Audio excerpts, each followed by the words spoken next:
MLS All-Star Game, and it's on Sirius XM FC. Ricky Pooch! Brilliant! North America's brightest soccer stars will be showcasing their skills in Columbus. Suarez into the six and through the leg! It's MLS versus Liga MX in the 2024 MLS All-Star Game. Live coverage begins Wednesday at 8 Eastern on Sirius XM FC 157 and streaming on the all-new Sirius XM app. The Busted Open podcast is now available on YouTube. This is Dave LaGreca, host of Busted Open, the #1 pro wrestling show on the planet. You can now watch and listen to the award-winning Busted Open podcast every single day on YouTube. Our best interviews, behind-the-scenes access, and some of our best content from the past. All available right now when you go to youtube.com/@BustedOpenPodcast. Subscribe right now.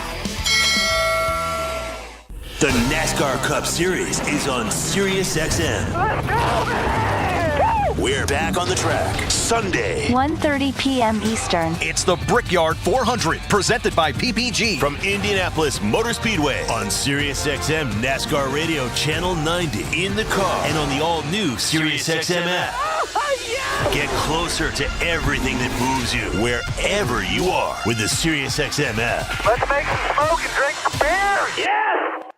Nobody covers the National Football League like Sirius XM NFL Radio. Mahomes fires it late for the end zone. Caught! Touchdown! Stay updated with the latest news leading up to training camps. We don't care about expectations. Talk doesn't win games. Our panel of experts is getting you ready for the 2024 season. The more I watch this guy, the more I like him. There's a story for every team on Sirius XM NFL Radio Channel 88 in the car and on the all-new Sirius XM app.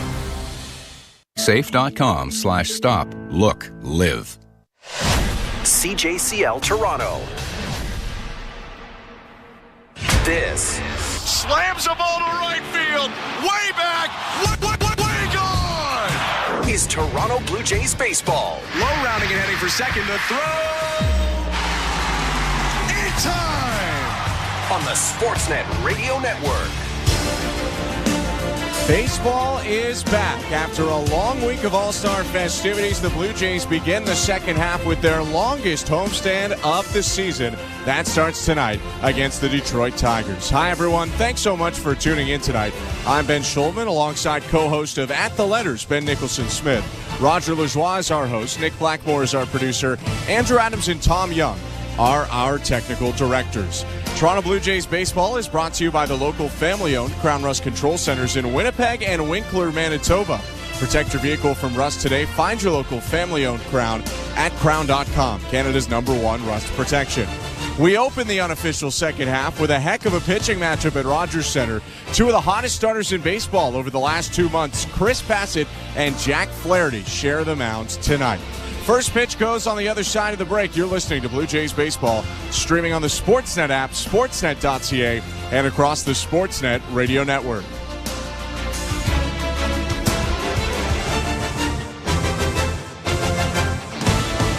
Timber Mart is Canada's building center, a solid neighbor to call upon when you've got a job to do. Your dependable home improvement store that offers the added value of Air Miles reward miles with every purchase of $15 or more. Visit timbermart.ca. At Crown Rust Control Center, protection runs deep because every Crown Rust Control Center is owned by a local family who cares beyond business. Your Crown Rust Control Center is 100% committed to their product, to you, to their community, which is your community. Protecting you and what matters to you is equally important as protecting your vehicle. Did you know your vehicle rusts faster in warm weather? Protect your vehicle today. For a special summer offer, find your local family-owned Crown Rust Control Center at crown.com. If you're looking for a fun day, did you know the day before Monday? Junior J Sunday. You can paint your face, come and meet Ace and run base to base. On Junior J Sunday. So many things to do. You could bring your crew and even mom and dad too. Junior J Sunday. Sundays are for Junior Jays. Get to the ballpark early to enjoy outdoor activities before continuing the fun inside while you cheer on the Blue Jays. If you're feeling the song, grab your dad or mom, visit BlueJays.com. Junior J Sunday. Timber Mart always has plans to help you with your plans. Your home, your cottage, your garage, whatever needs your attention first, check the most visited spot on our website for ready-to-order plans to get the job done with Canada's Building Center. Visit timbermart.ca. This is John Paul Morosi. Coming up on the next episode of The Road to Cooperstown, I sit down with Hall of Famer Joe Torre. I think it's more than you played baseball or managed baseball. You lived baseball, and that's been my life. The Road to Cooperstown airs Saturday at 9 a.m. Eastern on MLB Network Radio, Sirius XM 89, and the all-new Sirius XM app. New episodes drop every Tuesday wherever you get your podcasts. Hey everyone, it's Justin Turbin at your 24/7 home for hoops all year long is Sirius XM NBA Radio Channel 86 and the Sirius XM app. Just search NBA Radio. The Sportsnet Radio Network.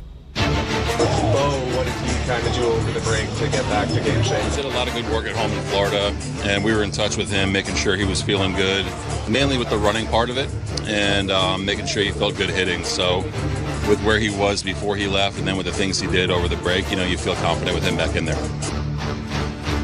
That was manager John Schneider speaking before today's series opener about Bo Bichette's return. He is back and in the lineup for the Blue Jays as they face off in the first of 3 against the Detroit Tigers today. Thank you so much for joining us again, and welcome back to Rogers Center. I'm Ben Schulman alongside Ben Nicholson-Smith.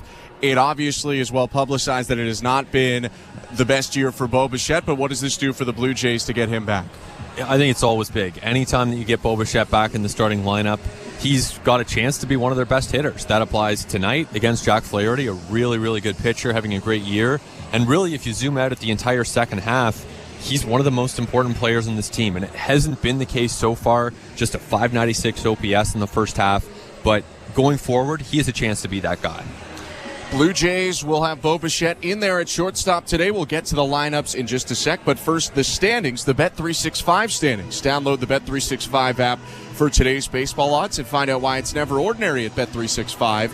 19-plus, play responsibly, Ontario only. In the American League East, the Orioles enter the second half, leading with a 58-38 record. 2 games back are the Yankees at 58-40. The Red Sox only 4.5 back of the division lead. They sit at 53-42. The Rays are 500, 48-48, and the Blue Jays 44-52. For the Tigers, they are 12 games back in the American League Central at 47-50. Speaking of the Tigers, Ben, who will we see in the starting lineup for A.J. Hinch's team? Well, it starts off with Wencel Perez, starting in right field for A.J. Hinch and the Tigers. He'll be followed by Colt Keith playing second base. Keith has been on a real tear in the last couple of months. And Matt Vierling will bat third for the Tigers, playing third base. Then Riley Green, the left-handed hitting center fielder, batting cleanup for Detroit, followed by Mark Canha at DH. Zach McKinstry from the left side will play shortstop and bat sixth, followed by Carson Kelly batting seventh and catching. Gio Urshela playing first base tonight. He will bat eighth. And then Ryan Vilade in left field to round out the batting order for the Tigers behind Jack Flaherty. Jack Flaherty will take the mound in a couple of minutes, but the Blue Jays will have Chris Bassett out there first, and their starting lineup today has George Springer at the top playing right field. Spencer Horwitz hits second and plays second. Vladimir Guerrero Jr. is the number 3 hitter and first baseman. Justin Turner DHs and cleans up. Bo Bichette's batting 5th. He's the shortstop. Dalton Varsho, the left fielder, hits 6th. Catcher Alejandro Kirk bats 7th. It's Ernie Clemente at the hot corner hitting 8th. And then Kevin Kiermaier batting 9th and playing center field. Blue Jays trotting out onto the field right now in their City Connect night mode uniforms, the dark, technically blue, pitch blue uniforms for Toronto, led by Chris Bassett, 8-7 this year, about to make his 20th start, a 3.5 earned run average, a really solid year so far for Bassett. He's been really good, really ever since the Blue Jays signed him, and he's a master of deception, keeping hitters off balance, of course, with all those pitches, taking full advantage of the pitch clock. And really anything that a pitcher can take advantage of, Chris Bassett's going to try to find ways to do that. So it's very fitting that he would be starting the Blue Jays off in the second half here, a really important part of everything they're doing. And in a season where not a lot has gone right for the Jays, Chris Bassett definitely falls into the category of someone who is performing up to his full capability. Bassett was a winner his last time out, although it was not his best start of the season. Did deal with some traffic in 5 innings at San Francisco, 5 hits, 3 earned runs, 4 walks, and 6 strikeouts. He has walked 4 in each of his last 2 starts and 10 over the last 3 in total, so maybe that's something to look out for today. About to get started in the first inning, which is brought to you by Armstrong Bird Food. Bring nature to your backyard with Armstrong, feeding Blue Jays since 1986. Visit ArmstrongBirdFood.com. Umpiring behind the plate tonight, the crew chief Todd Titchener. Nestor Seja mans first base. It's Jeremy Riggs at second and Corey Blazer at third. Bassett just getting in his final warm-up pitches. We're just starting the second half, Ben, and it is an interesting feel around the team right now as the second half starts, and the big number that you look at is 11 days until the trade deadline. And that trade deadline will likely be a huge one for this franchise. Not to say that they're going to trade away their biggest stars, but it is an opportunity, and if they are listening on the likes of Yusei Kikuchi and Justin Turner, Kevin Kiermaier, Jimmy Garcia, that is a chance to potentially get some younger players who help them next year and beyond. Speaking of young players, here's Wenzel Perez coming up to the plate. Switch hitter for the Tigers. Detroit donning their gray uniforms and pants today, and Perez, the switch hitter, steps into the lefty box. Sun is out and shining. A beautiful blue sky in Toronto. Roof open. Here's the wind and the first pitch of the game from Bassett. At the knees, called strike one. Time of the first pitch today, 7:09, 24 degrees and sunny in downtown Toronto. The 0-1. Swing and a miss. Puts the fastball past Perez. Now he's quickly ahead 0-2. And the Tigers are a team much like the Blue Jays that have had trouble scoring runs this year. 0-2 pitch. In the dirt, ball one. Detroit has boasted a very impressive starting rotation.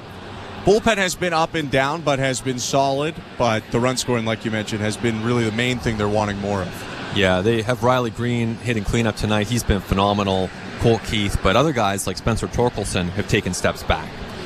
The 1-2. Called strike three. Fastball on the inside edge. Perez frozen for the first out of the game. There's a cutter from Chris Bassett on the inside part of the plate. Nice job by him attacking early against the Tigers, and a quick out for Bassett. We mentioned the deep repertoire of Bassett, but if you don't remember from his previous starts, sinker, four-seamer, cutter, curveball, slider, sweeper, splitter, and very occasionally a changeup as well. The pitch to Colt Keith. Left-handed hitter smacks it to left field. Going back Varsho, he makes the catch in front of the track. 2 quick outs for Chris Bassett. Some nice hard contact there off the bat of Colt Keith. He got off to a really slow start the first 5 weeks or so of the season after signing an extension with the Tigers as a rookie who had not played in the major leagues yet. But since then, we can see why they signed him to that deal. Hard contact opposite way right there. Just found the glove of David Schneider. Dalton Varsho. Keith maybe just sneaking into the back end of some people's sleeper Rookie of the Year picks. He'd have to continue to do a lot. Here's the pitch to Matt Vierling. Third baseman takes strike one. No score, top of the first inning. Nobody on base for the Tigers, and 2 down. Vierling, the right-handed hitter, pinwheels his black bat, now points it to the sky. 0-1. High, 1 ball, 1 strike.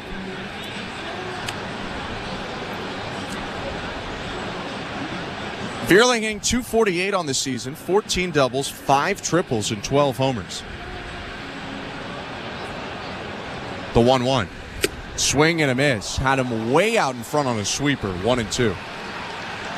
Great pitch by Bassett, where not only does the sweeper move a lot away from the right-handed hitting Vierling, but it's just such a change of pace down to 75 miles per hour. And that's not even the slowest breaking ball he has. He'll throw his curveball in the 60s sometimes. Bassett winds, the 1-2. Upstairs with a fastball. Tough take, but a good one by Vierling. 2 balls, 2 strikes.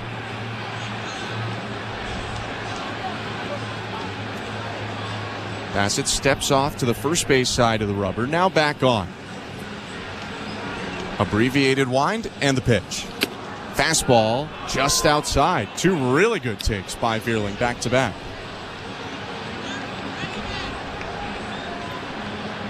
That time Bassett threw the sinker, trying to break it back over the outside part of the plate.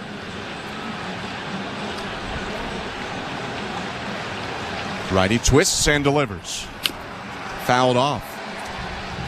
Beerling sent the 3-2 pitch off of his front left foot. He appears to be all right, and he'll step right back in the box. Well, after a couple quick outs there for Chris Bassett, Matt Vierling making him work here. He's seen some of his slow stuff, and that pitch up to 93. Not the hardest that Bassett can throw, but certainly showing the range that he has. 7th pitch of the at-bat. Bounced on the ground to third, picked up by Clement. He'll sidearm it over to first in time to end the inning. A 1-2-3 top of the first for Chris Bassett with a strikeout in the mix. We go to the bottom of the first inning where George Springer leads off for the Blue Jays in a scoreless game. Don't go anywhere. You're listening to Blue Jays Baseball, brought to you by your local family-owned Crown Rust Control Center. Streaming at sportsnet.ca and the Sportsnet Radio Network. Carnival is at the core of Toronto culture. Stand out in the crowd with your Blue Jays neon hat giveaway. The colors, the music, the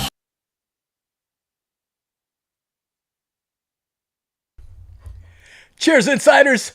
How we doing today? The Blue Jays are back. The All-Star break is over. Thank you all for being here as our Blue Jays take on the Tigers. Make sure you guys hit that like button down below. Hit that subscribe button if you're new here, and let's hang out and have some fun with this Blue Jays game today against the Detroit Tigers.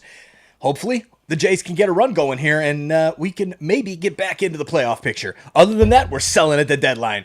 Appreciate every one of you being here. Back to the baseball. Go Jays, go. Cheer loud, and we'll see you in the chat. Is protecting your vehicle.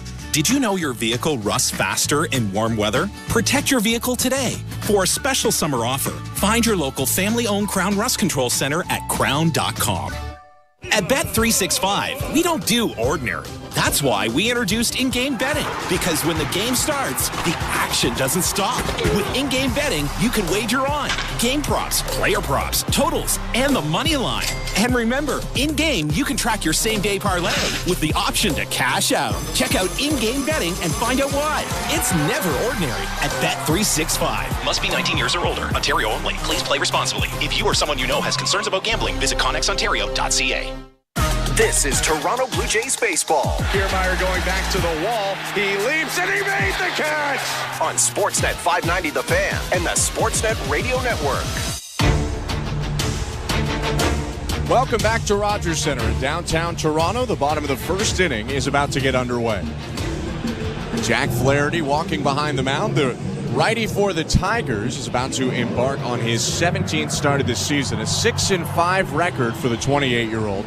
A 3.13 earned run average in what's been a huge year for another, as we mentioned trades before the game, another potential trade candidate that could bring in a lot for the Tigers. Flaherty into the wind, glove overhead, deals to George Springer, and misses down and away, 1-0. He's been so good for the Tigers this year. Really a much better version of himself than he was even last year when the Orioles acquired him, as it looks like Carson Kelly's dealing with a tech issue. Yeah, he's adjusting the pitch comm right now, testing it out in his ear. These two guys that came up together in the St. Louis system. You mentioned Flaherty last year traded to the Orioles. He came from St. Louis, where he had spent 6.5 seasons, his entire major league career, and had flashes, but last year was the worst, really, of the majority of his years. He had an earned run average around 5. He really just wasn't as good. His breaking balls weren't as good. This year, he's got the knuckle curve and the slider, both really effective pitches for him, generating a lot of swing and miss, and he's locating them well. The slider at the bottom of the zone, the knuckle curve, he's throwing it for strikes. And so you look at a pitcher who, through all of this season, all the entire first half of the season, he never walked more than 2 hitters in a game. He's throwing strikes, he's attacking. The fastball isn't overpowering, 91 to 94, but he has more than enough with that pitch and his 2 breaking balls to get really good results. Here's the wind and the 1-0. Swing and a fly ball deep left field. Valade back makes the catch in front of the track. That one was scorched, but it's the first out. George Springer goes down. Welcome to the Timber Mart broadcast booth. I'm Ben Schulman alongside Ben Nicholson-Smith. For Flaherty, you mentioned the slider and knuckle curve. He leads with his 4-seam fastball, and every so often he'll throw a changeup as well. Here's Spencer Horwitz batting from the left side with 1 out and the bases empty. The first pitch. Outside, ball 1. What's interesting about Flaherty, too, is he has been dealing with a back issue dating back to June. He got a couple anti-inflammatory shots in his back. His 1-0. Swing and a liner at the second baseman, Keith. Caught for the second out. And those seem to have helped. I asked A.J. Hinch about it before the game. He said that Flaherty, when he came back in his most recent start, was feeling good afterwards. The results were certainly very good in that outing. And so now the Tigers are optimistic that they can have him continue the way he's been going. But, of course, that's also what you would say as you're talking about a potential trade candidate here and the deadline approaching. Flaherty's first pitch to Vladimir Guerrero Jr., taken for strike one. 2 outs and the bases empty, no score, bottom of the first inning. Flaherty even had an injection last season in his back as well as a member of the Cardinals. 0-1 downstairs, 1 ball, 1 strike. Those have seemed to do the trick for him, as although he's dealt with that ailment, he hasn't gone on the injured list since 2022. That's right, and that last start against the Guardians, 6 strong innings. 1-1. Swing and a miss, had Vlad out in front on the slow curveball, 1-2.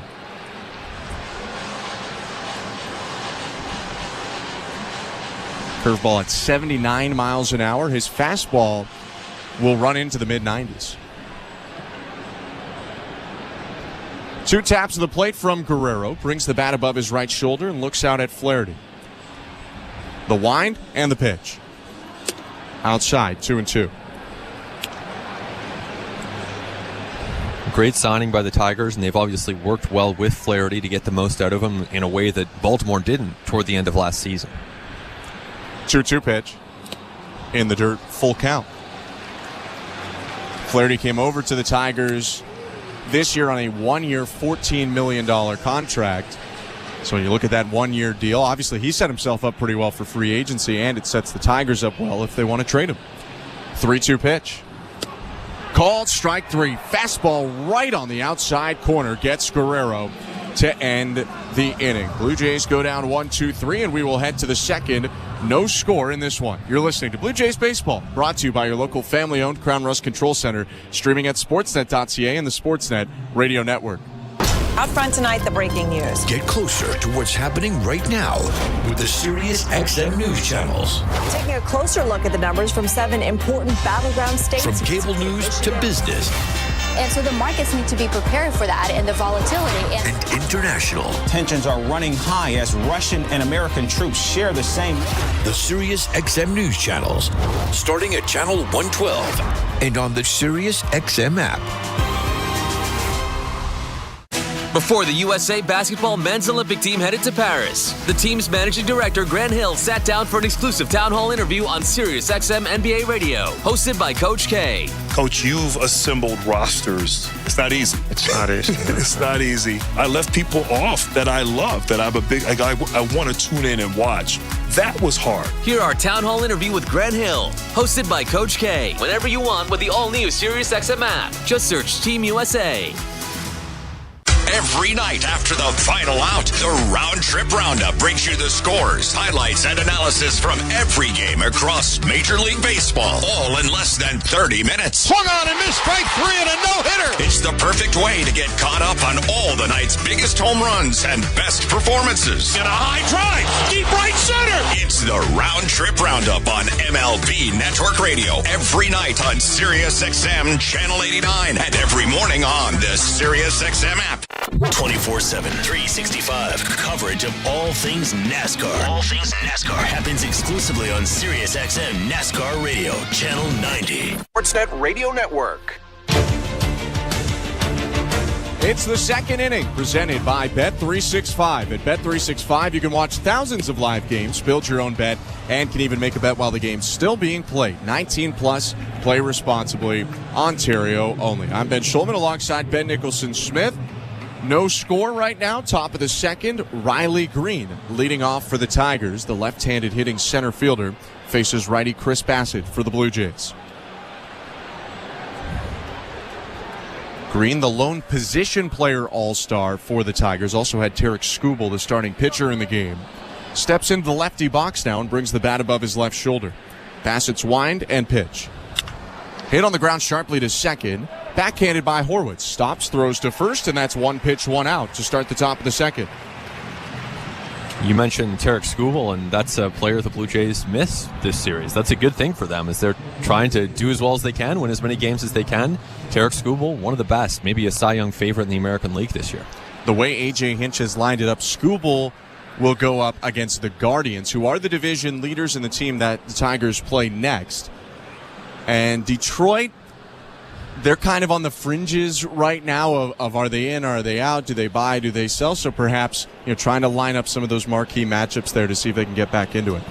And Cleveland has so many of those left-handed hitters and switch hitters. A.J. Hinch saying that played a part with Skubal, the left-hander, maybe having an advantage against those batters compared to some of the Tigers' right-handers. Here's Mark Canha now. First pitch from Chris Bassett, his former Oakland teammate. He starts him off with strike one.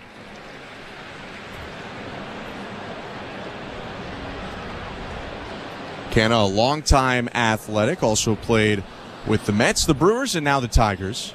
Next pitch freezes Canha for strike two.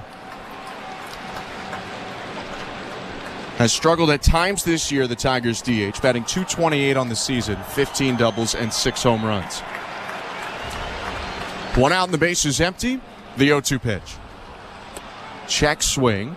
Pitch was down and away. Appeal to first. No swing, says Nestor Seja. It's 1-2. Yeah, it's an interesting point for the Tigers here, being 47-50. They played well heading into the break to really put themselves a little bit closer to being in it, but seems likely they sell. The 1-2. Fouled back. Detroit went 8-2 into the All-Star break, which was the best mark of any team in Major League Baseball over the final 10 games before the break. But like you said, it still looks like they'd sell, and perhaps Canha would be one of the guys that teams would be looking at. I think it makes sense. He was acquired last summer by the Brewers. 1-2. Down and in. In a similar trade, the Blue Jays had interest in Canha at that time. He ended up going to Milwaukee. In a summer trade, and you look at other players like Carson Kelly, of course Flaherty. There's some appealing potential trade chips on this Tigers team. The 2-2. Down and away.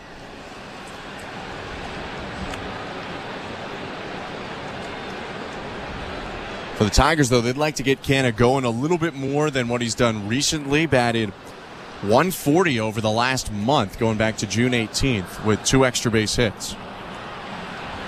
Bassett's wind and pitch. Outside, ball 4. First base runner of the game belongs to the Tigers. It's a 1-out walk by Mark Canha. And, of course, a little frustration there from Chris Bassett, walking a veteran hitter with a good sense of the strike zone, but still that's not where he wants to place that pitch and give a free pass to Canha. You mentioned his good gauge of the strike zone. It is his 39th walk of the year, second most on the Tigers to Riley Green. With Canha leading off first, Bassett will step off the mound.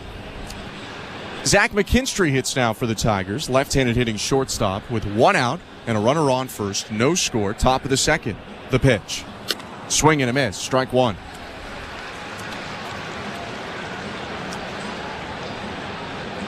McKinstry batting .194 on the year, 5 doubles and 3 homers.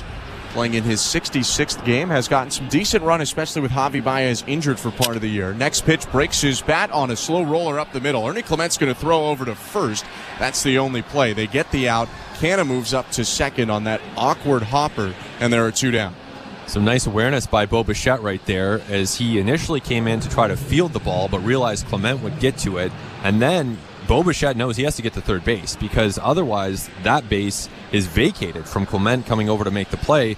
Canha could have run over, but Bo Bichette made sure to get to third base before Canha could even think about advancing. So Canha remains on second, 2 outs, 0-0, top of the second, and here's the aforementioned Carson Kelly, the catcher. The pitch. Slow breaking ball, misses down and away, 1-0. Kelly has had a big resurgent year for the Tigers, hitting .247 this year with 7 home runs and on-base plus slugging in the 730s. 1-0. A little bit high. By only a handful of innings, he has actually caught the most on this Tigers team. You would have went into the year thinking Jake Rogers probably spends more time behind the plate, but it's Kelly who has a slight edge on Rogers. Next pitch is hit in the air, shallow center field. Varsho sprinting into left center will make the catch and end the inning. No runs, no hits. The walk left on base and no score. Middle of the second. You're listening to Blue Jays Baseball, brought to you by your local family-owned Crown Rust Control Center. Streaming at sportsnet.ca and the Sportsnet Radio Network. We're two men and a truck. So, you're moving to a new home, and all that's left to do is to call a mover you know you can trust. Well, naturally, you think two men and a truck, since you know they have lots of men and lots of trucks. They'll wrap, pack, and move everything you own. With a 96% referral rating and the professionalism you can trust, the choice is simple. For a free in-home estimate, call today. We're two men and a truck. Two men and a truck, the movers who care. At Crown Rust Control Center, protection runs deep because every Crown Rust Control Center is owned by a local family who cares beyond business. Your Crown Rust Control Center is 100% committed to their product, to you, to their community, which is your community. Protecting you and what matters to you is equally important as protecting your vehicle. Did you know your vehicle rusts faster in warm weather? Protect your vehicle today. For a special summer offer, find your local family-owned Crown Rust Control Center at crown.com. Lumos. Witches, wizards, and muggles come down to the core as Roger Center transforms into Hogwarts. Harry Potter-themed entertainment and activities around the ballpark. Wingardium Leviosa. Magic moments create core memories. So fly down to Roger Center on Friday, August 9th, and get one of 4 Blue Jays Harry Potter Hogwarts House Raglan shirts. Harry Potter Night. For tickets, visit BlueJays.com. This is Jose Berrios, and you're listening to Toronto Blue Jays Baseball on the Sportsnet Radio Network.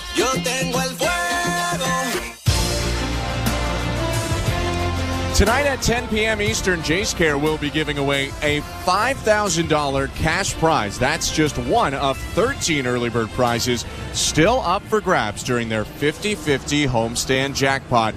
If you haven't got your tickets yet, you better hurry. Visit BlueJays.com/5050 to buy now from anywhere in Ontario or Nova Scotia. The jackpot just got over $150,000. Welcome back to Rogers Center, bottom of the second inning. I'm Ben Schulman. To my left is Ben Nicholson-Smith. And Justin Turner is leading off for the Blue Jays against righty Jack Flaherty. Flaherty kicks and fires. Outside, ball one.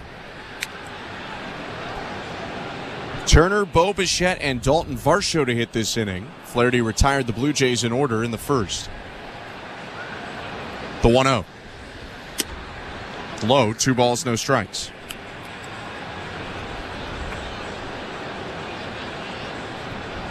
Turner hitting .231 this season, 5 homers and 29 RBIs.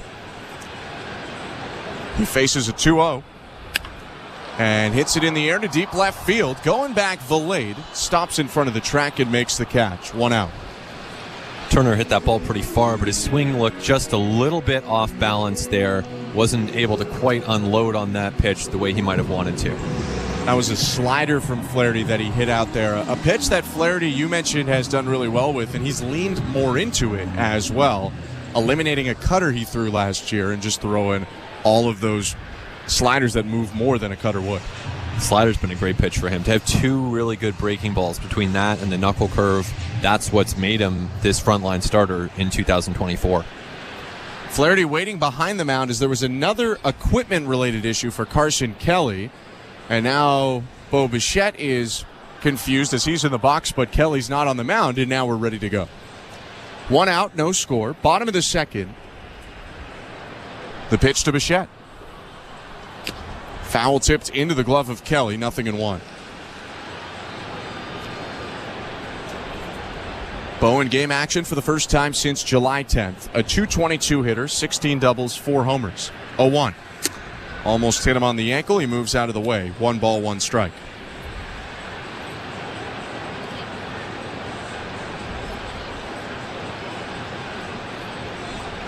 The wind and now the 1-1. Rolled off the end of the bat, foul. right side. It's 1-2.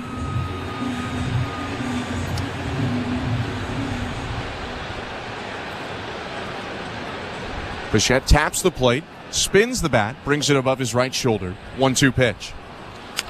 Swing and a slow roller up the middle, fielded by McKinstry, the shortstop. Coming across second, he whizzes it over to first for the second out of the inning. And a nice job by Flaherty there, changing speeds against Bichette. That last pitch off of the curveball and just weak contact off of Bichette's bat. And not a shock, this is the first time he's been in a game setting in 9 days, as you said, Ben. So certainly, the All-Star break was a little bit longer for Bo Bichette than it was for most players, and this is his first chance back from that calf issue. One guy who was tearing it up the games before the All-Star break hit is Dalton Varsho, who hits right now and takes the first pitch for strike one. No score, 2 outs, and the base is empty in the bottom of the second.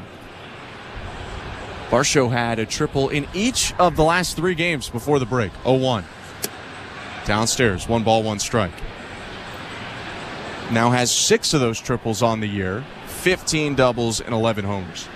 Felt like every game. It was every game. Yeah. That's why it felt like that, I guess. 1-1. Varsho hits it back foul just under our feet. 1-2. That was a weird series offensively. It felt like every run the Blue Jays scored came on a sacrifice fly. For a while, the Diamondbacks were scoring on sacrifice flies all the time. Varsho hitting triples left and right. The 1-2. Swing and a miss. Strike 3. Got him with the curveball. Flaherty ends a second straight scoreless inning with a strikeout, and we go to the third. 0-0 is the score. You're listening to Blue Jays Baseball, brought to you by your local family-owned Crown Rust Control Center, streaming at sportsnet.ca and the Sportsnet Radio Network. If you're looking for a fun day, did you know the day before Monday? Junior J Sunday. You can paint your face, come and meet Ace and run base to base. On Junior J Sunday. So many things to do. You can bring your crew and even mom and dad too. Junior J Sunday. Sundays are for Junior Jays. Get to the ballpark early to enjoy outdoor activities before continuing the fun inside while you cheer on the Blue Jays. If you're feeling the song, grab your dad or mom, visit BlueJays.com. Junior J Sunday. We're 2 men in a truck, the movers who care. You never know when cardiac arrest can happen.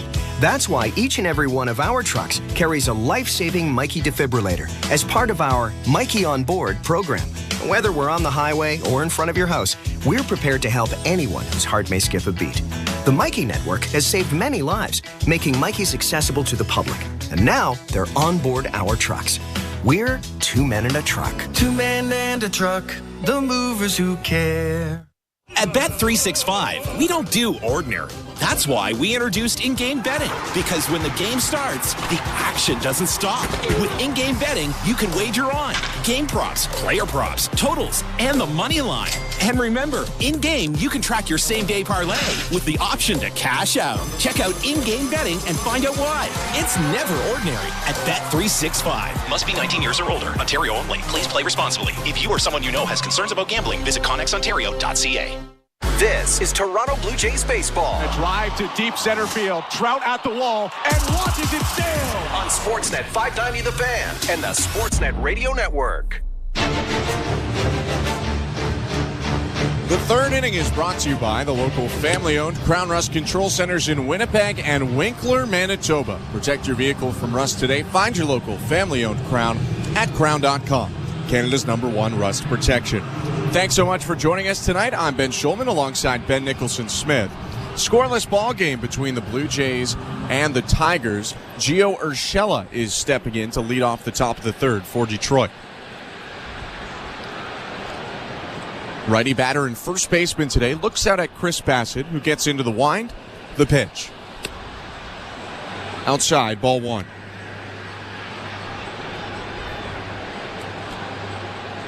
Urshela, briefly a Blue Jay in his career, is in his first year with Detroit.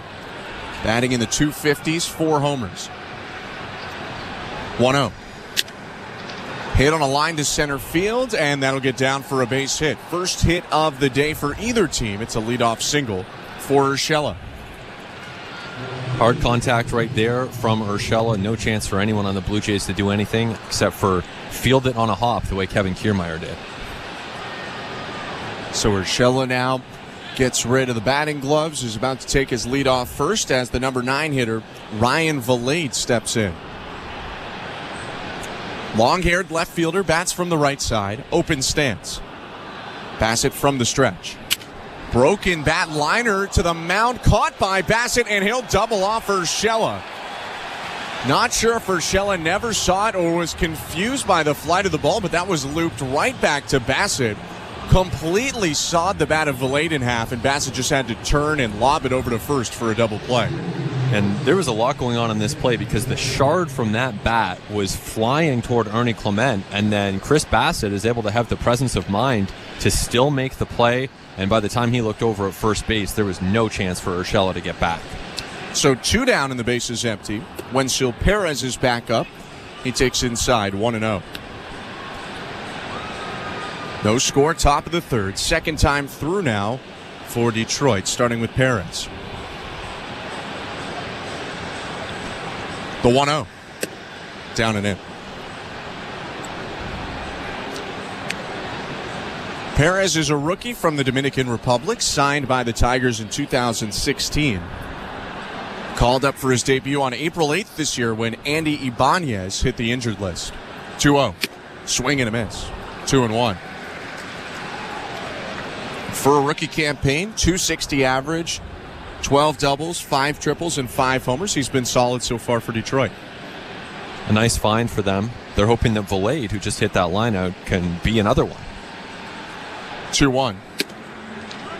Just off the plate inside. 3 balls and 1 strike. Bassett with a shrug of his shoulders and a deep breath. Goes to his right hip to the pitch comm and steps back on. Struck out Perez on a sinker in the first. Here's his 3-1. Line to right field. That'll sink and get down for another base hit this inning. Perez around first, stops there. It's a 2-out single. And we're seeing a little bit of offense here from the Tigers for the first time today, but on the season, it's been a tough time, as we mentioned, for Detroit to get runs across the board. They rank 18th in Major League Baseball in runs scored, 22nd in OPS. So aside from Riley Green, who's been really good all-star season from their center fielder, it's been a really tough time for them to get consistent offense. Perez leading off first. The pitch to Colt Keith, called strike 1. You have to cookie cut a little and take off an early part of the year, but if you want the next most consistent guy, it's Colt Keith at the plate right now, the left-handed hitter. Batting .253 this year, 0-1. Called strike 2. And Keith has been on an absolute tear since early May. Since May 1st, he's hit almost 300 with 9 home runs in 60 games after going homerless in his first 40-odd games. Step off by Bassett and a peek over to first. Perez gets back in without a throw. And you think about all the adjustments that a rookie hitter has to make in this league against the caliber of pitching that's out there. It is not an easy adjustment. And it took Colt Keith a little while, but he seems to have made it. 0-2. Swing and a pop-up just back of second, drifting into right center field. Bo Bichette, the shortstop, makes the call, and he'll bring it in to end the inning. No runs for the Tigers, 2 hits and 1 left. Middle of the third, no score. You're listening to Blue Jays Baseball, brought to you by your local family-owned Crown Rust Control Center. Streaming at sportsnet.ca and the Sportsnet Radio Network. The 2024 Training Camp Tour kicks off Friday, July 26th with the Chicago Bears at 3 p.m. Eastern. End zone, touchdown! And SiriusXM NFL Radio brings you down to the field for an all-access pass to your favorite team. You do your best to put yourself in position to get the result you want. Everything you need to get ready for the season, with updates on position battles and exclusive interviews from all 32 teams on NFL Radio Channel 88 and on the all-new SiriusXM app. You love listening to baseball. You love talking about baseball, and so do we. That's why SiriusXM has the only channel on the radio dedicated to baseball 24/7. It's MLB Network Radio, SiriusXM Channel 89. News, opinions, passionate baseball talk from former players and GMs, plus interviews with players, managers, and executives, original specials, and much, much, much more. All baseball, every day, on your radio. If you can hear me right now, you've got MLB Network Radio, SiriusXM Channel 89, and on the SiriusXM app. You love listening to baseball. You love talking about baseball. You love yelling at your buddies about baseball because they love baseball, and so do we. That's why SiriusXM has the only channel on the radio dedicated to baseball 24/7. It's MLB Network Radio, SiriusXM Channel 89. News, opinions, passionate baseball talk from former players and GMs, plus interviews with players, managers, and executives, and much, much, much more. If you can hear me right now, you've got MLB Network Radio, SiriusXM Channel 89, and on the SiriusXM app. Fantasy football players, learn winning strategies right now on Fantasy Sports Radio to help you draft a winning team on Channel 86. What's up, insiders? This community continues to grow like crazy, all because of you guys sharing this link out on the social networks, Twitter, TikTok, Instagram, Facebook, however you have it. And check us out while you're at it, and make sure to drop a follow at TS_insider on Twitter, TikTok, Instagram. Thank you guys for your support in building this community. Let's make it even bigger and even better as we head into hockey season coming up in a couple of months. We'll see you guys in the chat. Go Blue Jays, go.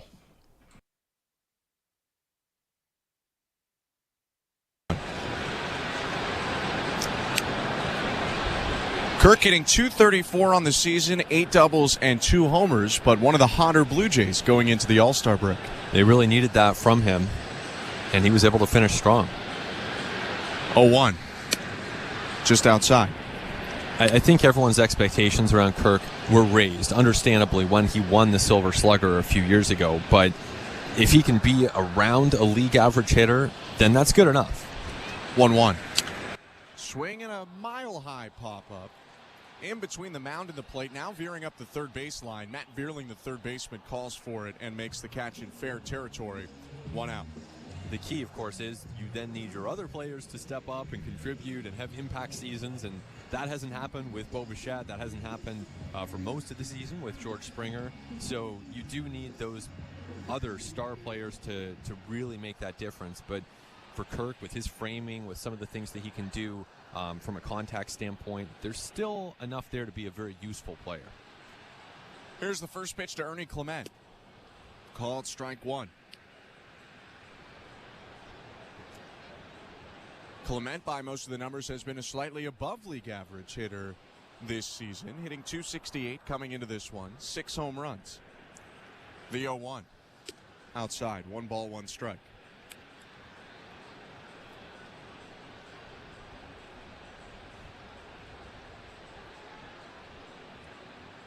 Hunched over the plate, he looks out at Flaherty. Here's the 1-1.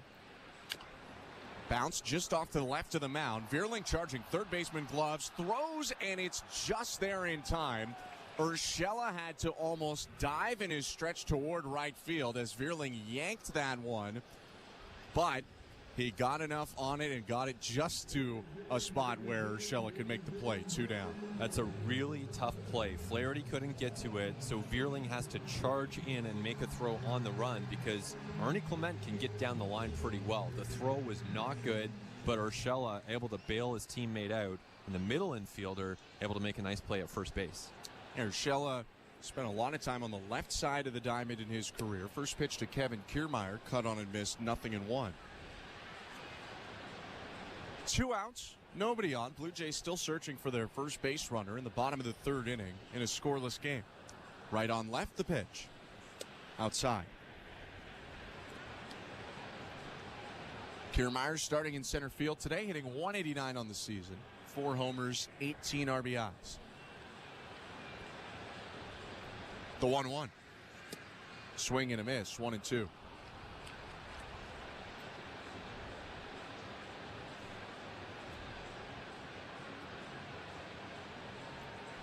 Flaherty looking into his catcher Carson Kelly. Now leans back and nods his head. He rears back and fires. Swing and a miss, strike 3. Got him on an elevated fastball. That's a 3rd scoreless inning for Jack Flaherty. He hasn't allowed a base runner yet through 3 frames. No score in this ball game as we go to the 4th. You're listening to Blue Jays Baseball, brought to you by your local family-owned Crown Rust Control Center. Streaming at sportsnet.ca and the Sportsnet Radio Network. Before the USA basketball men's Olympic team headed to Paris, the team's managing director, Grant Hill, sat down for an exclusive town hall interview on Sirius XM NBA Radio, hosted by Coach K. Coach, you've assembled rosters. It's not easy. It's not easy. It's not easy. I left people off that I love, that I'm a big, I want to tune in and watch. That was hard. Hear our town hall interview with Grant Hill, hosted by Coach K, whenever you want with the all-new Sirius XM app. Just search Team USA. Every night after the final out, the Round Trip Roundup brings you the scores, highlights, and analysis from every game across Major League Baseball, all in less than 30 minutes. Swung on and missed strike 3 and a no-hitter. It's the perfect way to get caught up on all the night's biggest home runs and best performances. And a high drive, deep right center. It's the Round Trip Roundup on MLB Network Radio every night on Sirius XM Channel 89 and every morning on the Sirius XM app. I'm Rocco Mediate. Music and golf are coming together on Rolling the Rock with Alice Cooper and me. I'll talk with the rock and roll legend about his career and passion for the game that we all love. There's a putt, must be 90 feet long, and you make that putt, or walking off and you say, I could never make that putt again in 100 years. PGA Tour Radio is your exclusive home to Rolling the Rock, and you can hear the show anytime with the Sirius XM app. 24/7, 365 coverage of all things NASCAR. All things NASCAR happens exclusively on Sirius XM NASCAR Radio, Channel 90. It's the fourth inning presented by Bet365. At Bet365, you can bet live in-game on game props, totals, and the money line. Download the app and find out why it's never ordinary at Bet365. 19 plus, play responsibly. Ontario only. Appreciate you tuning in tonight. I'm Ben Schulman alongside Ben Nicholson-Smith, Andrew Adams, Tom Young, our technical directors, Nick Blackmore is our producer, and Roger Lajoie is our host. 3-4-5 for the Tigers in a scoreless ball game as we start the fourth. Begins with Matt Vierling, right-handed hitting third baseman. The pitch. Swing and a hot shot down the left field line. That's a fair ball bouncing into the wall in the left field corner. Vierling around first. He'll get into second as Varsho sends it back into Bo Bichette. It's a leadoff double. And this creates the biggest threat of the game so far, certainly the biggest threat that Chris Bassett has faced. He had Canna on second base with one out back in the second inning, but that was the only other runner to advance to scoring position so far today. And now he has to deal with the most dangerous Tiger bat in Riley Green with a runner on second. Infield moves over to the right side as the left-handed hitter comes up. Vierling leading off second, held on slightly by Bichette. The pitch. Outside, 1-0. In addition to almost every offensive category, Green leads the Tigers with 50 RBIs. Bichette again creeping in behind Vierling. Bassett looking back, the 1-0. Called strike.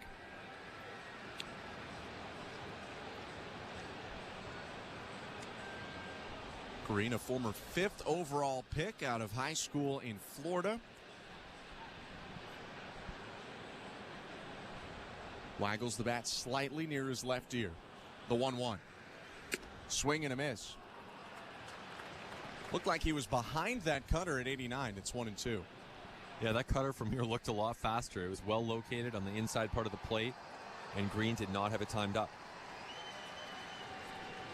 Bassett with one strikeout today. He got Perez looking to start his game. 1-2 pitch.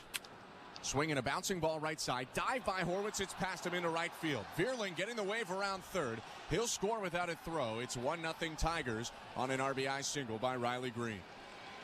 And for a guy who can make a lot of hard contact, that was not hit very hard, but it was just too far to the left of Spencer Horwitz for him to be able to make a play. So it sneaks into right field, and it was softly hit enough that it gave Vierling lots of time to score. The Blue Jays were already shifting into that hole, but Green really picked the spot well for that ground ball, and now he's on first with still nobody out. Mark Canna's up. Canna had a walk in the second. The pitch. Swing and a bouncing ball foul. Let's take a look at the out-of-town scoreboard, which is brought to you by St. Louis Bar and Grill. Devilishly good since Toronto first raised the trophy in '92. Join them for wings, ribs, beer, cocktails, and catch every play at your local St. Louis Bar and Grill. Download the app or visit stlouiswings.com for more details. Always devilishly good. First, the right-on-right pitch. Inside, 1-1. 28 of 30 teams in Major League Baseball in action today. Just Milwaukee and Minnesota waiting one extra day. They have a 2-game set coming up, so they'll play Saturday, Sunday. I've got questions about that, but maybe for another day. The 1-1. Swing and a fly ball deep left. Varsho back at the track, looking up. That ball is gone. 2-run home run, Mark Canha, his 7th of the season, and it's 3-0 Tigers.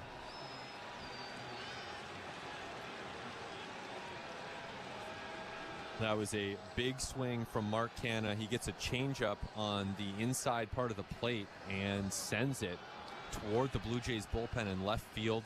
No chance for Dalton Varsho as that one soars over the wall. And in a game that might be very close, the way Jack Flaherty is pitching, it's going to be tough for the Blue Jays to score runs here, but they are down 3-0 here early. 3 hits to start this fourth after 3 scoreless innings by Chris Bassett. He tries to settle back in. His pitch to Zach McKinstry, called strike. So 3-0 Tigers with no outs and nobody on in the top of the fourth.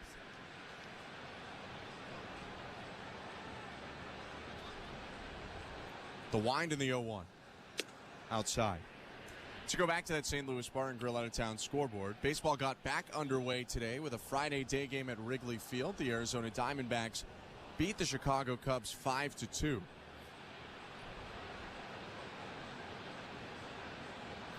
The 1-1. Fouled back, 1-2. And currently a handful of games in action. One important to the American League East. It's Tampa Bay visiting the New York Yankees right now in a scoreless game in the third.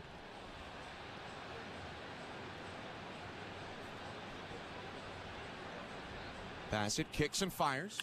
Swing and a pop-up. Left side foul. Clement with a long run toward the Blue Jay bullpen. Stops up and makes the catch just in front of the Blue Jay dugout, and there's one out. He had to run a long way to get to that ball because of the way the Blue Jays were shifted just to begin that at-bat. But his teammates and coaches over there on the third base side able to give him enough guidance, let him know he has room to make that play, and he made it look pretty easy. Someone told me this year it's a lot more comfortable to run to your own dugout than the other dugout, and I think we could see there why. Absolutely. Clement now plays close to the line and deep at third with the right-handed hitter Carson Kelly up. First pitch hits him. Looked like the curveball slipped out of the hand of Bassett and got Kelly on the back of the leg. He's all right and jogging down to first. And for the most part, Bassett's command has seemed fine tonight. That pitch clearly being the exception. But even the changeup that Canha hit, it wasn't an awful pitch. I mean, it was belt high, but it was on the inside part of the plate. So it's not as though we completely hung it for Canha. 1 walk and 1 hit batter now and 3 1/3. First pitch to Gio Urshela is outside, 1-0. Runner on first, 1 out, 3-0 Tigers, top of the fourth. Urshela had the first hit of this ball game, a single to center in the third. 1-0. Fouled back.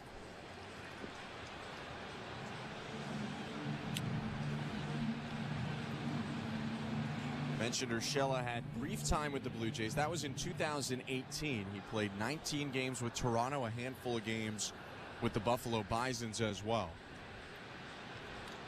1-1. Fouled off the end of the bat to the right. Best known for his time with the New York Yankees, hit well over 300 in 2019 and was part of a couple pretty good playoff teams for New York. He's also played, though, with Cleveland, Minnesota, the Angels, and now the Tigers. 1-2. Check swing on a high pitch. Appeal to first. He did not go. It's 2 balls, 2 strikes. Bassett's pitch count here just at 53 as he works in the fourth inning. So it's pretty reasonable because he was so efficient early in the game. Righty from the stretch. A long look, and now the pitch. Foul tipped into the glove, strike 3. Chris Bassett gets Urshela on a high cutter, second strikeout of the day and second out here in the top of the 4th. That cutter's been a good pitch for Bassett today as he elevates that one above the belt of Gio Urshela. So with 2 down and Carson Kelly on first base, Ryan Valade is up, playing in his 8th game of the season.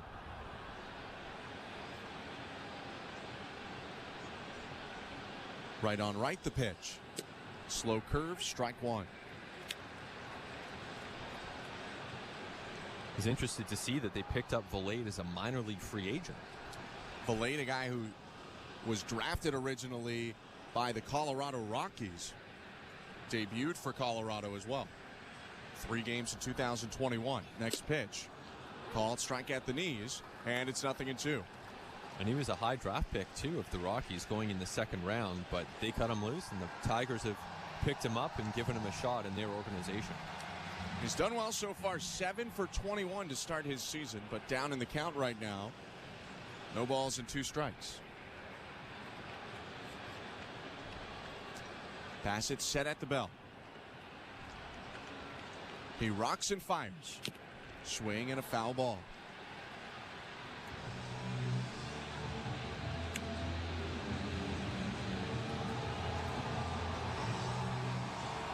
Valade was let go by Colorado after 2022, spent last year in the Pirates system, then ended up signing with the Tigers in November on a minor league contract.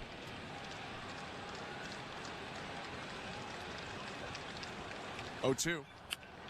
Hit foul off to the right, a scorching line drive off the facing of the 300 level boxes and back down into the 200 level seats.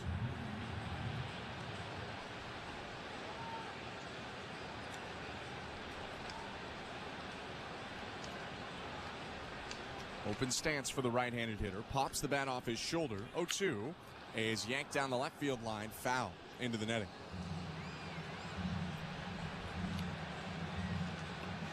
Seven batters into this inning right now. Chris Bassett has really had to work. And Valade doesn't seem to want to let him off the hook here, even though Bassett's ahead 0-2.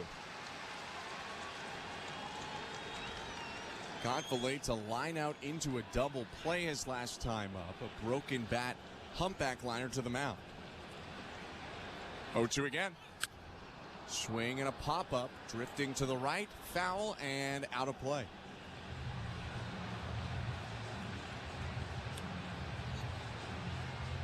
Bassett's now thrown 6 pitches to Valade. 2 called strikes to start it, and then 4 foul balls in a row. Kelly, the catcher for Detroit, walks off first base. Bassett with his back to the runner, delivers home, and it's a ground ball hit to deep third, backhanded by Clement. Long throw to first is in time to end the inning. The Tigers, though, take the lead with 3 runs on 3 hits. It's the Mark Canha home run that has it at 3-0 Detroit, middle of the 4th. You're listening to Blue Jays Baseball, brought to you by your local family-owned Crown Rust Control Center, streaming at sportsnet.ca and the Sportsnet Radio Network. At Crown Rust Control, protection runs deep because every Crown Rust Control Center is owned by a local family who cares beyond business. Your Crown Rust Control is 100% committed to their product, to you, to their community, which is your community. Protecting you and what matters to you is equally important as protecting your vehicle. Did you know your vehicle rusts faster in warm weather? Protect your vehicle today. For a special summer offer, find your local family-owned Crown Rust Control Center at crown.com. We're 2menintruck.ca. We've got lots of men and lots of trucks, so get ready to be moved. Think 2menintruck.ca. So when you gotta move, all moving day. Think 2menintruck.ca. Cause all of us movers are not the same. So that's our company name, 2menintruck.ca. We're lots of men with lots of trucks, so give us a call today. At Bet365, we don't do ordinary. That's why we introduced in-game betting. Because when the game starts, the action doesn't stop. With in-game betting, you can wager on game props, player props, totals, and the money line. And remember, in-game, you can track your same-day parlay with the option to cash out. Check out in-game betting and find out why. It's never ordinary at Bet365. Must be 19 years or older. Ontario only. Please play responsibly. If you or someone you know has concerns about gambling, visit connexontario.ca. This is Toronto Blue Jays baseball. Bases loaded. The 0-2 swung on and missed. Strike three. On Sportsnet 590 The Fan and the Sportsnet Radio Network. Welcome back to Rogers Center. Bottom of the fourth inning about to start. Blue Jays and Tigers in the first of three games, and it's 3-0 Detroit. I'm Ben Schulman alongside Ben Nicholson-Smith. Welcome to the Timbermark broadcast booth. Top of the order for the Blue Jays, who are still trying to solve Jack Flaherty. No base runners through the first three innings. It's been a very efficient start to the day for Jack Flaherty as well. 31 pitches only. He has looked really, really good. This is a challenge for the Blue Jays to break through here. George Springer starts off this frame. The pitch. Down and away, ball one. It's interesting to watch Jack Flaherty. Before he delivers the pitch, he really motions with his glove. There's kind of a rhythmic movement to him as he gets set to throw. Here's 1-0. Swing and a miss. A lot of moving parts. He's twirling the glove around. He brings it overhead like a Roy Halladay. Seems to work for him. Certainly. 1-1. Inside 2-1. He seems to do it on most pitches, and I imagine it might be a little distracting for hitters as they're trying to lock in on where that release point is going to be. His 2-1 pitch to Springer. Hit on the ground, foul.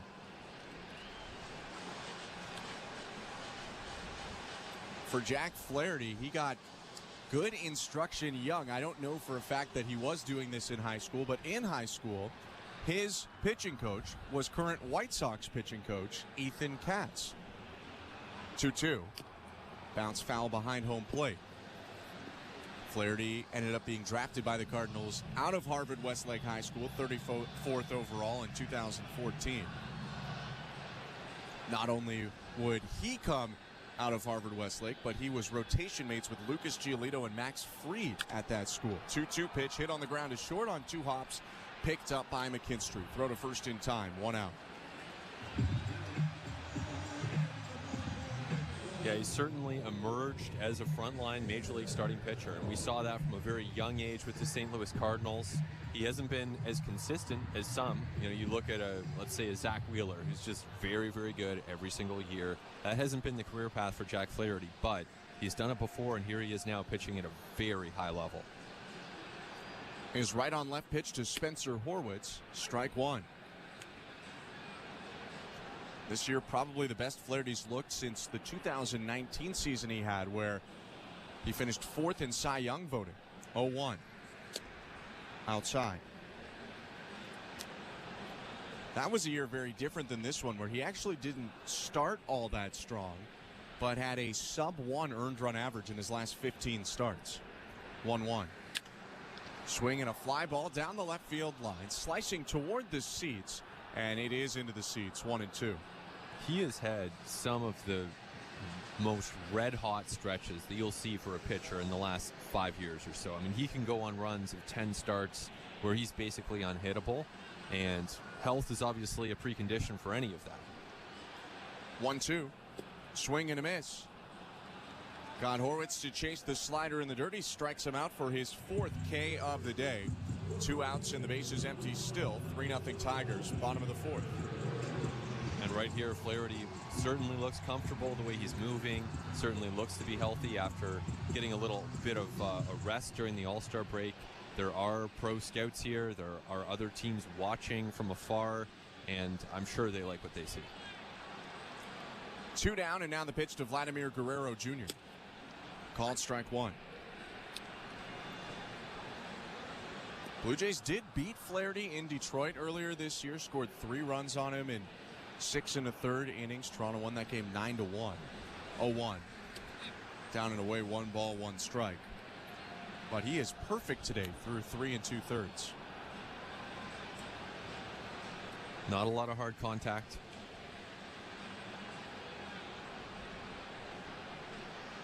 Here's 1-1 to Guerrero. Outside. In fact, the first batter of the game might have had the hardest hit ball, with George Springer connecting for a line drive to left field that he actually squared up pretty well. Springer had that ball 109 miles an hour. The hardest hit ball of any in this game, harder than Candace Homer. The 2-1. Fouled back 2-2. But really outside of that, there has not been a lot that he has given up just in terms of quality contact, let alone guys going on base. That fastball up to 95. Nice swing by Vlad Jr. We'll see if Flaherty mixes it up here. 2-2. Swing and a foul ball off to the right. He went back to the fastball. That one at 96. And Guerrero was just behind it. He seemed to be looking for a breaking ball and fights off the fastball right there. Vlad struck out on a fastball in the first inning. He struck out looking. 2-2.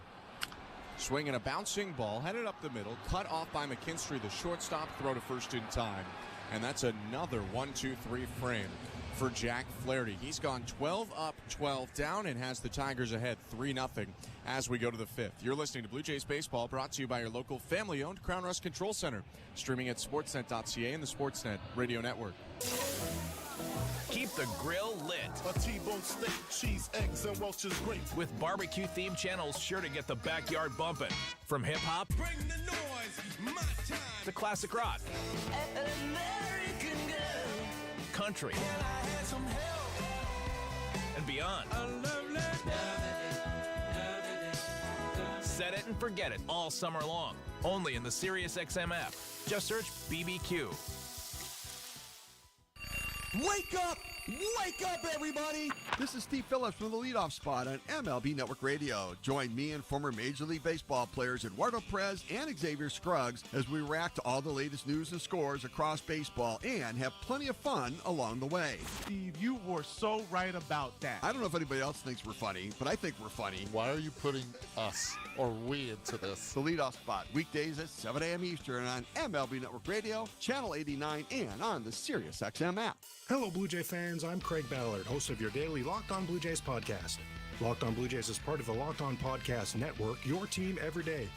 Locked On Blue Jays brings you the latest Blue Jays news and analysis and breaks down all of the action.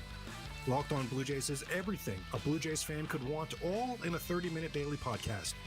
Download Locked On Blue Jays right now on the SXM app, available with all trials and popular plans, or wherever you get your podcasts. Search Locked On Blue Jays. Hey everyone, it's Justin Turbin at your 24/7 home for hoops all year long is SiriusXM NBA Radio Channel 86 and the SiriusXM app. Just search NBA Radio. Sportsnet Radio Network. The fifth inning is brought to you by Desjardins Financial Group. Desjardins awarded another 150 grants worth $20,000 each to entrepreneurs across Canada. See how Desjardins cheered on small biz at goodsparkgrants.ca. I'm Ben Schulman. My left, Ben Nicholson-Smith. 3-0 the Tigers lead the Blue Jays as we get ready to go in the fifth. It's the top of the order for Detroit, starting with Wenceel Perez. Chris Bassett looking to bounce back from a 3-run fourth. Kicks and fires. First pitch fouled back. Under our feet and off to the left. 0-1. Have you got many balls in the booth this year? We have one ball in the booth this year. It kind of bounced off the front facing and somehow spun its way in, but it wasn't hit at me, thankfully. 0-1. Fouled off to the right, 0-2. I'm ill-prepared to make a play on a line drive coming back. They come back here pretty quick. They do. That's the thing. A pop-up, maybe. I got a shot on a pop-up, but you do not get pop-up straight back into the booth. 0-2. Called strike three. Froze him on an inside fastball. And there's one down. Bassett continues throwing strikes, attacking. That fourth inning did not go his way, but overall tonight he has mostly looked like his typical self, throwing different pitches, changing speeds, and doing his thing against the Tigers. Here's Colt Keith now after Bassett's third strikeout of the game. Right on left pitch, lands low and inside.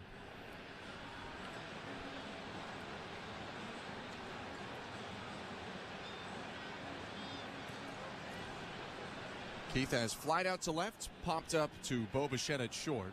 1-0 pitch. Outside, 2 balls, no strikes. Rookie taking a walk. In a second, we'll look at some out-of-town scores brought to you by St. Louis Bar and Grill.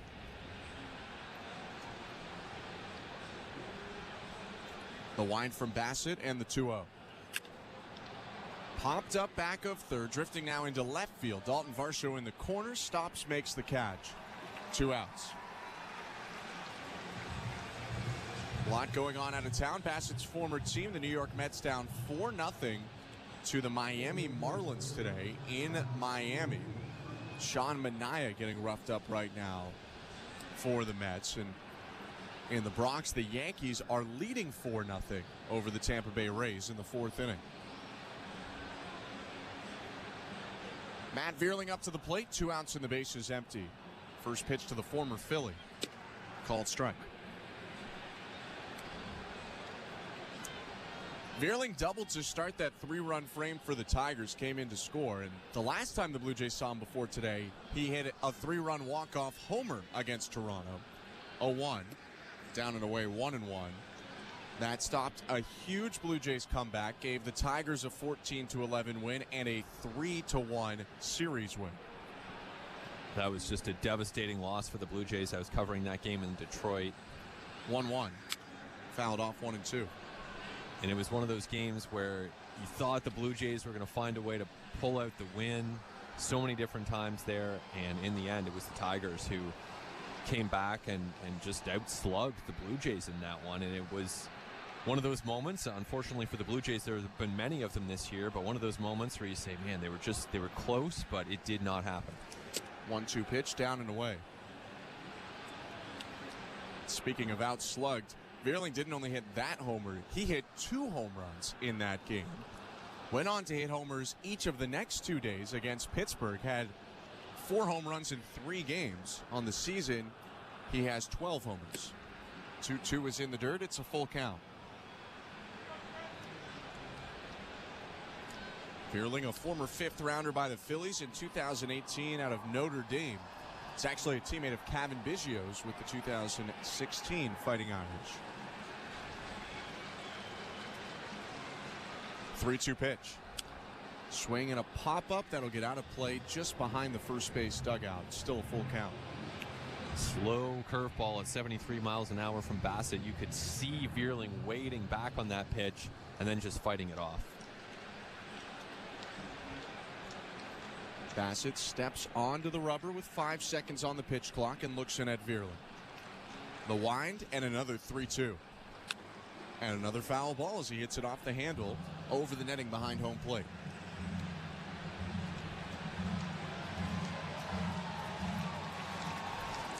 Bassett's given him the kitchen sink. A sinker, a sweeper, a cutter, a sinker again, a splitter, a curveball, and then another cutter. Another 3-2. Line to first, caught by Guerrero. And that's the inning. A 1-2-3 frame for Bassett in a scoreless top of the 5th. It's still 3-0 Detroit as we go to the bottom half of the inning. You're listening to Blue Jays Baseball, brought to you by your local family-owned Crown Rust Control Center, streaming at sportsnet.ca and the Sportsnet Radio Network. Embrace the power and speed of the NTT IndyCar Series on SiriusXM. You got it! Wins the Indy 500! The season rolls on north of the border, Sunday afternoon at 1 Eastern on the streets of Toronto. Nice job. From the green to the checkers. Flies under the twin checkers. Hear every thrilling lap live on IndyCar Nation Channel 218, NBC Sports Audio Channel 85. Alex Palou! Thank you so much! And on the all-new SiriusXM app. It's fantasy football season, because we say it is. Travis Kelce, touchdown! From fantasy football strategies to players you need to draft or avoid. Christian McCaffrey is one of the riskiest #1 overall picks in fantasy football history. Fantasy Sports Radio is your home to win. There is no bigger value today than Dak Prescott. If you're not preparing for the 2024 fantasy football season, you're already losing. Channel 87 and on the all-new SiriusXM app. Major Championship Golf is on SiriusXM, and Channel 92 is your exclusive home for the Open Championship. Rahm has been simply magnificent today. We have full coverage of the year's final major championship, with analysis and interviews with some of the biggest names in the sport. Rory, how would you tell the American golf audience what the Open is all about? It's the birthplace of the game. Listen to the 152nd Open Championship from Royal Troon Golf Club on PGA Tour Radio, Channel 92 in the car, and on the SiriusXM app. The Blue Jays are in flight, leading 3-0. Blue Jays fans, this is Ross Atkins, and you're listening to Blue Jays Baseball on SiriusXM. Network. Welcome to the Timbermark broadcast booth. I'm Ben Schulman alongside Ben Nicholson-Smith. Roger Lajoie is our host. Nick Blackmore is our producer. Andrew Adams and Tom Young, our technical directors. 3-0, the Tigers lead the Blue Jays. Bottom of the fifth inning at Rogers Center. Justin Turner, Bo Bichette, and Dalton Varsho will hit for the Blue Jays, who have gone 12 up, 12 down so far against Tigers righty Jack Flaherty. Only 47 pitches so far for Flaherty as he starts the fifth. Here's his 48th of the day. Strike one. He's just been getting ahead of hitters, throwing strikes consistently. I mentioned before, he hasn't walked more than 2 in a game all year. That's helped him here. 0-1. Called strike nothing in 2. Yeah, really impressive strikeout to walk ratio on the season. Entered today with 119 strikeouts and 16 walks. 0-2. Bounced it.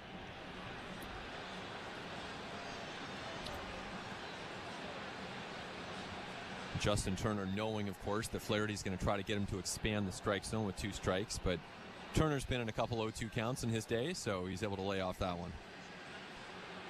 Now the 1-2. Down and away, 2 balls, 2 strikes.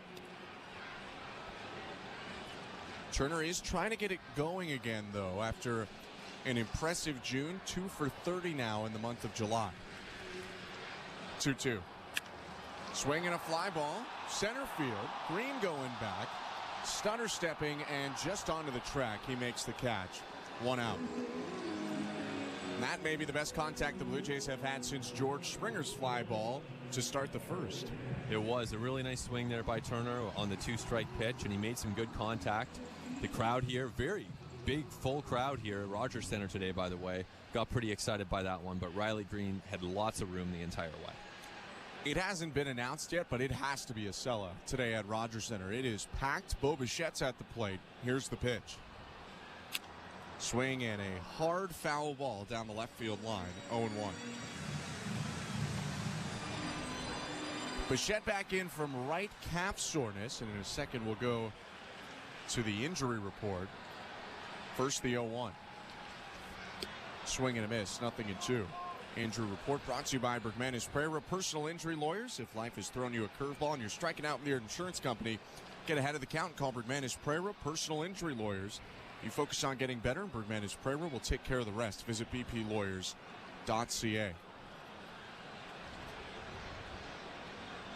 0-2. Bounced, 1 ball, 2 strikes. So Bichette was in communication, John Schneider said, with the Blue Jays throughout the All-Star break. He was feeling well enough to get in play today, but a lot of other injury updates for Toronto. Mostly positive with a couple others mixed in. 1-2. Bounce, 2 balls, 2 strikes. Where would you like to start? Let's start with the bullpen. Yeah. Jimmy Garcia, Eric Swanson, both back. I mean, that is pretty significant for this Blue Jays team, just considering how many struggles they've had in the bullpen all year. Jimmy Garcia was sidelined for a month. 2-2. Fouled off to the right. And last time Garcia pitched, it was when the Blue Jays beat the Guardians 7-6 to win the series right before the long losing streak that ended up putting them in the spot they are now, 8 games below 500. So his return is huge. He'll be back in that closing mix soon. 2-2 again. Fouled off again. Maybe as soon as today or tomorrow, depending on how things go, along with Chad Green. But his return really significant. And then Eric Swanson, he'll probably be eased into more of a low-leverage relief role to try to get his footing established again at the Major League level. 2-2. down and away, full count. The corresponding move, Zach Pop was optioned to AAA Buffalo, and right before the All-Star break, the Blue Jays had optioned Brandon Eisert down without a corresponding move. 3-2. Check swing, bouncer, foul down the right field line. That's tough luck for Bichette as he tried to hold up on what would have been ball four. Still a full count. Bichette really working Flaherty here in his second at-bat of the game, second at-bat back from that minor calf issue. So I guess Bo Bichette could figure into this injury report as well as he returns and seems to be comfortable as he moves around at shortstop. Here's the 9th pitch to Bichette, and it's hit down the right field line. Fair ball rolling into the retaining wall. Bichette around first, thought about second, lost his helmet, but heads back to first base. He's got the first Blue Jays hit of the day. He's the first Blue Jays base runner today, a one-out single. Well, Bichette just stays back on this one and doesn't make particularly good contact, but he's able to push it up the right side. And for a second, he thought about extra bases, but as you mentioned, Ben, he lost his helmet and it kind of clanked off Gio Urshela as well. So he stays at first base with that single. Only one out. Here's Dalton Varsho. Third baseman veerling in, and the pitch outside, 1-0. 3-0 Tigers. Bichette's on first. It's the bottom of the fifth inning. Still more injury updates to get to. We'll move to that in a second. First, though, the righty Flaherty working from the stretch. The pitch. Outside, 2-0. Joey Votto's rehab assignment was finished, and he was moved to AAA Buffalo today. Was supposed to get the start, but scratched from that start a couple hours before the game. 2-0. Swing and a pop-up back of short into shallow left center field. Shortstop McKinstry gives way, and it bounces down past the slide of the lane. Bichette up to second. Varsho stops at first. Back-to-back bloops for the Blue Jays, and they have 2 on with 1 out. And Dalton Varsho has a smile on his face at first base because he knows that that's a ball that should be caught. And honestly, if Dalton Varsho was the one playing left field, that would be caught. But Valade got a late break coming in. He was hesitant, and the ball skips past him. Arguably, McKinstry could have had a play on that as well, but he isn't able to make it. That's a play that a good defensive team needs to make. Here's the pitch to Alejandro Kirk. It's high, ball 1.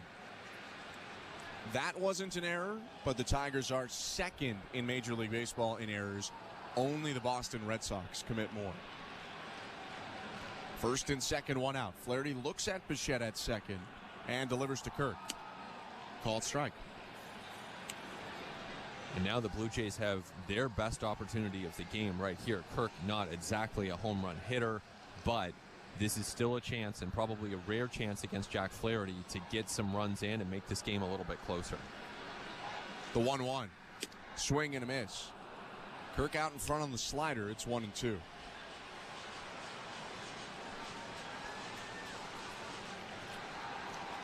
Alejandro Kirk is on a 6-game hitting streak, batted .476 in 6 games going into the break, and drove in 6 runs.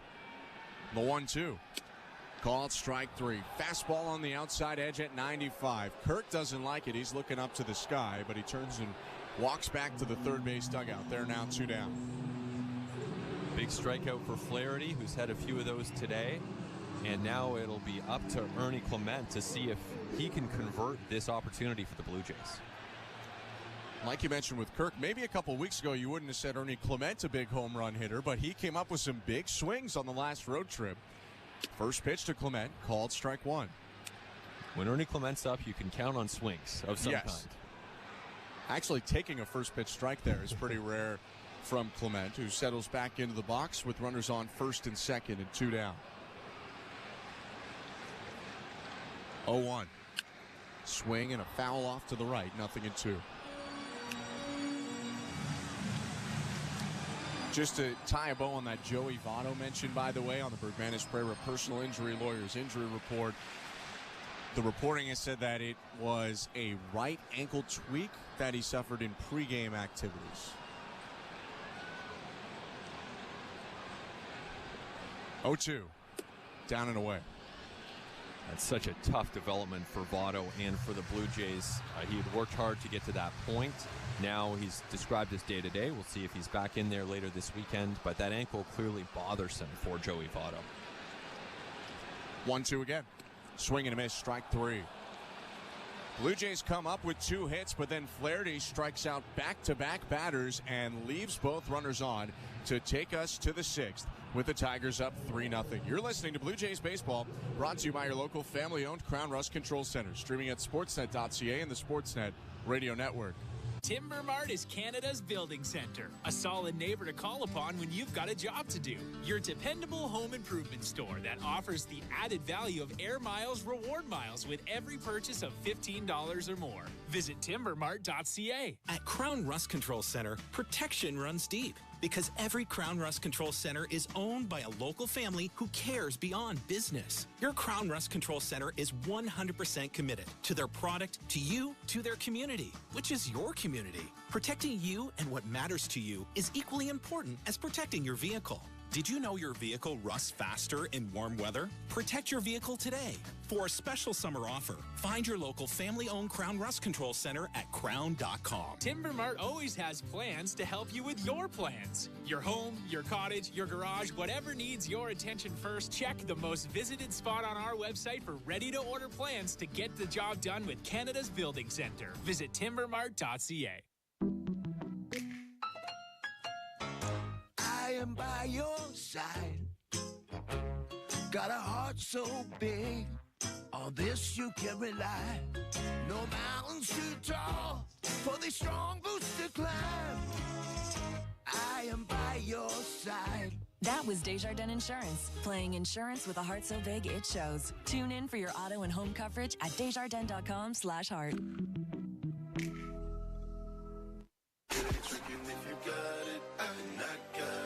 Hey, this is Danny Jansen.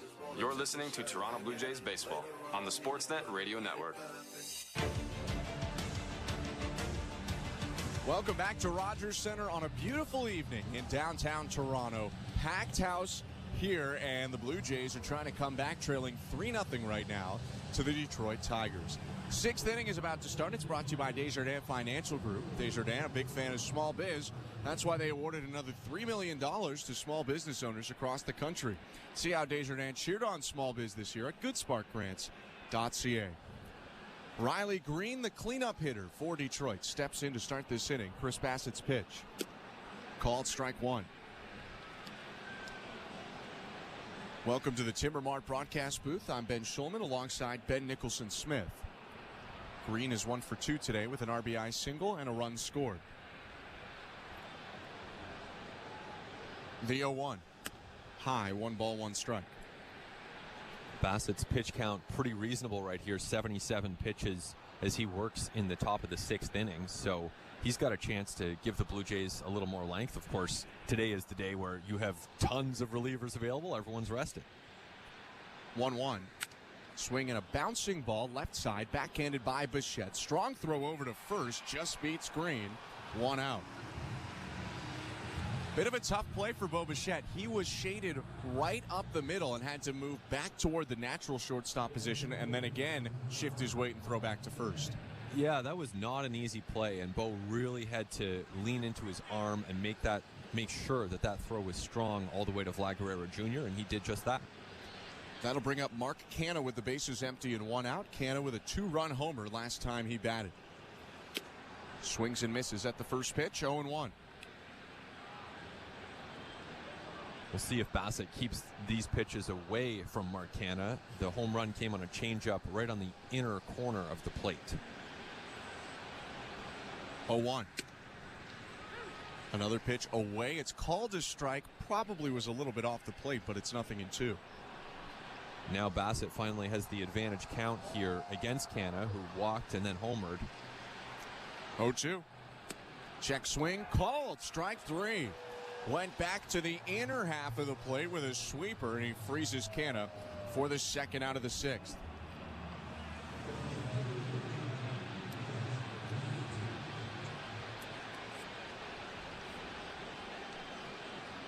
So 2 quick outs here for Chris Bassett, still keeping that pitch count manageable. And here's Zach McKinstry. First pitch strike. You would think that if Bassett retires McKinstry, he comes back out for the 7th inning against the bottom of the Tigers' order. 0-1. Swing and a fly ball right field. Springer on the run, waves his glove in the air, and then makes the catch to end the inning. Chris Bassett has retired 8 in a row, but the Blue Jays still trail 3-0 in the middle of the 6th. You're listening to Blue Jays Baseball, brought to you by your local family-owned Crown Rust Control Center, streaming at sportsnet.ca and the Sportsnet Radio Network. Get closer to stand-up comedy with Sirius XM. Round-the-clock stand-up, every style and taste. The crowd thought I was doing it on purpose. They was like, oh! All-time comedy greats. I think I just stumbled upon feminism. And new voices working the clubs today. I don't even know what it feels like to not have some lady be like, I don't know if I would do that. Plus, exclusive stand-up specials you can only hear on Sirius XM. Shorty shorts, a half shirt, bobcat. Man, I was looking good at the flea market. Don't miss a minute of the best stand-up. Search comedy on the Sirius XM app. The most important person in sports is you, the fan. Let me tell you something. I'm a real fan. And your place for sports talk is Mad Dog Sports Radio, where your voice is heard all day long. I couldn't wait to get into the truck, turn on 82. Sharing the thrill of victory. The joy, the jubilation. I can't stop smiling. And the agony of defeat. When is this franchise going to realize people really care about this? Passionate sports fans call 888-MAD-DOG-6. You gotta love sports. Mad Dog Sports Radio, Channel 82, or anytime on the Sirius XM app. Blue Jays fans, your manager, Sean Schneider, joins MLB Network Radio every other Wednesday at 11 a.m. Eastern. Hopefully you get a couple guys going at the same time, and we're just looking for consistency. It's been tough, it's been frustrating at times, but also feel good about the progress that certain guys have made and that the progress that we've made in terms of, our prep and our work. Managers at the mic on MLB Network Radio, Sirius XM 89 and the Sirius XM app. 24/7, 365 coverage of all things NASCAR. All things NASCAR happens exclusively on Sirius XM NASCAR Radio, Channel 90. And the Sportsnet Radio Network.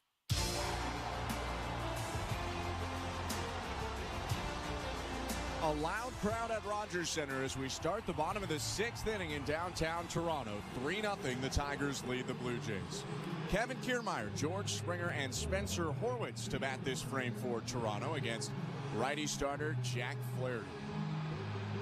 I'm Ben Schulman alongside Ben Nicholson-Smith. Thanks so much for tuning in today. Blue Jays did come up with some base runners in the 5th, 2 hits, but still no runs. The pitch to Kiermaier, called strike 1. Lefty hitter Kiermaier coming off a game on Sunday before the All-Star break where he hit a grand slam. 0-1. Swing and a miss. 0-2. The 3rd career grand slam for Kiermaier and his first since 2018. That was absolutely essential for the Blue Jays in winning that game. 0-2. Swing and a miss. Got Kiermaier out in front on a slider. 3 strikeouts in a row for Flaherty dating back to last inning and 7 strikeouts without a walk today. Very typical from a pitcher who has, along with Tarek Skubal, just kept the Tigers in contention in a season where they haven't really had, as you pointed out, they haven't fielded all that well. Their bullpen has some questions, but Flaherty and Skubal, that is a great combination. And even Reese Olson, who will go tomorrow, very talented as well as George Springer swings and misses. 0-1. A lot of high draft picks, Flaherty not in this pool, but a lot of high draft picks used on starting pitchers over the last couple years for Detroit. 0-1 pitch hit foul, 0-2. And a lot of their pitchers have worked out, but as we mentioned a little bit before, you have guys like Spencer Torkelson, who was drafted 1st overall in the minors right now. Kerry Carpenter wasn't a high draft pick, but he's been injured a lot of the year. 0-2. Down and away, 1 ball and 2 strikes. A little positive news on that front for the Tigers is it sounds like Kerry Carpenter and Parker Meadows are progressing in the right direction, but they're not here with the Major League team. 1-2 pitch. Check swing, down and away, 2-2. Speaking of other teams, let's go to the St. Louis Bar and Grill out-of-town scoreboard with the Blue Jays trailing 3-0. The base is empty. And 1 out in the bottom of the 6th. First, the 2-2. Swing and a foul off the netting behind home plate. What's going on out of town? Well, in the Bronx, Garrett Cole's on the mound, starting for the Yankees. He struck out 7 facing Tampa Bay over the course of 5 scoreless innings. The Yankees are up 5-0 over the Rays. Already 3 hits from Juan Soto. 2-2 pitch inside, 3-2. Wasn't going to take that long for Garrett Cole to look like Garrett Cole, and I mean the Blue Jays saw it a little bit as well. Yeah, he's very, very good. No one needs much confirmation of that, but he's offering some against Tampa. 3-2. Bounce foul to the left. Elsewhere, the Phillies are leading the Pirates 7-4. Aaron Nola starting for the Phillies in that one. He's allowed 4 runs for the Phillies, but Philadelphia still leading because Martin Perez has allowed 6. 3-2 pitch cut on and missed. Strike 3. Make it 4 Ks in a row for Flaherty, and now 2 down. One thing that stuck out to me from that game on the St. Louis Bar and Grill out-of-town scoreboard, former Blue Jay Rowdy Tellez has 2 RBIs in that game without a registered at-bat. He's hit 2 sac flies so far in the game for the Pirates. Here's the pitch to Spencer Horwitz. Outside and low, 1-0. And another update from the American League East is the Orioles are up 4-0 on the Texas Rangers in support of Corbin Burns. The Rangers are a really interesting team to watch because they have a ton of pitching they could trade. 1-0 is a called strike, 1-1.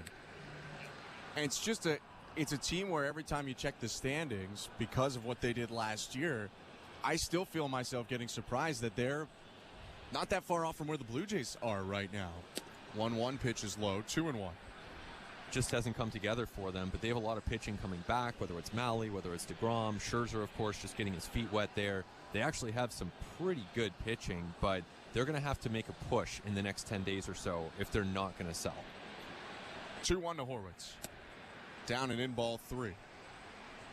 And that applies to a number of teams. I mean, this is why deals get done closer to July 30th, closer to the actual deadline, is there are those teams in the middle that want to see where they stand. 3-1. Swing and a miss. Full count. Horwitz will ask for time and step out of the box, walk around the dirt circle for a moment. He's trying to get on for the first time today, 0 for 2. 3-0 Detroit, 2 outs, bases empty, bottom of the 6th. The payoff pitch. Inside and low, ball 4. First walk today for Flaherty is a 2-out free pass to Horwitz to extend the bottom of the 6th. Some frustration there from Jack Flaherty. He knows that he wanted that pitch over the plate, couldn't locate it where he wanted. Now his pitch count approaching 90. He's going to have to push past 90 in all likelihood here against the Blue Jays' best hitter. As the Tigers see a little bit of activity in their bullpen, they're going to want to get some support behind Flaherty right now. The pitch to Vlad. Swing and a miss. Strike 1. Definitely some stirring. It looks like someone is up and getting ready to throw for Detroit. But Flaherty, who's only allowed 2 hits and 1 walk today, still in the game. 0-1. Outside, 1 ball, 1 strike.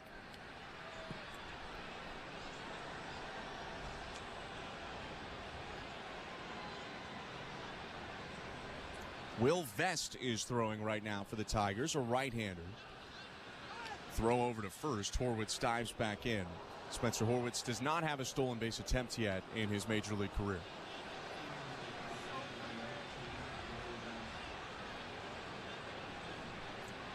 Horwitz taking his lead again. Held on by Urshela. Pitch to Guerrero is low. Ball 2. And this is the first lapse in command that we've seen from Flaherty all night. He's been so consistently ahead of hitters, working those counts 1-2, 0-2. Fell behind against Horwitz, and now up behind against Vlad Jr. 2-1. Called strike, 2-2. Guerrero asks for time and walks to the edge of the dirt circle, bangs the barrel off each of his feet.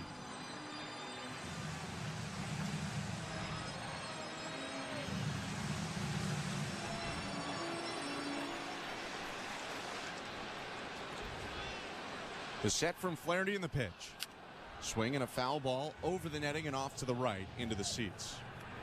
We're seeing this again where Vlad Jr. is late on the fastball, protecting, able to foul it off, but seemingly waiting on the breaking stuff, knowing that Flaherty's two best pitches are that slider and that knuckle curve.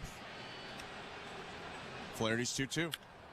Foul ball rocketed over the netting right side again. Another fastball that Vlad was a little bit behind that was also right on the outside edge. So right now it's a stalemate on that fastball where Vlad Jr. is not exactly turning on it, but Flaherty's not getting it past him either.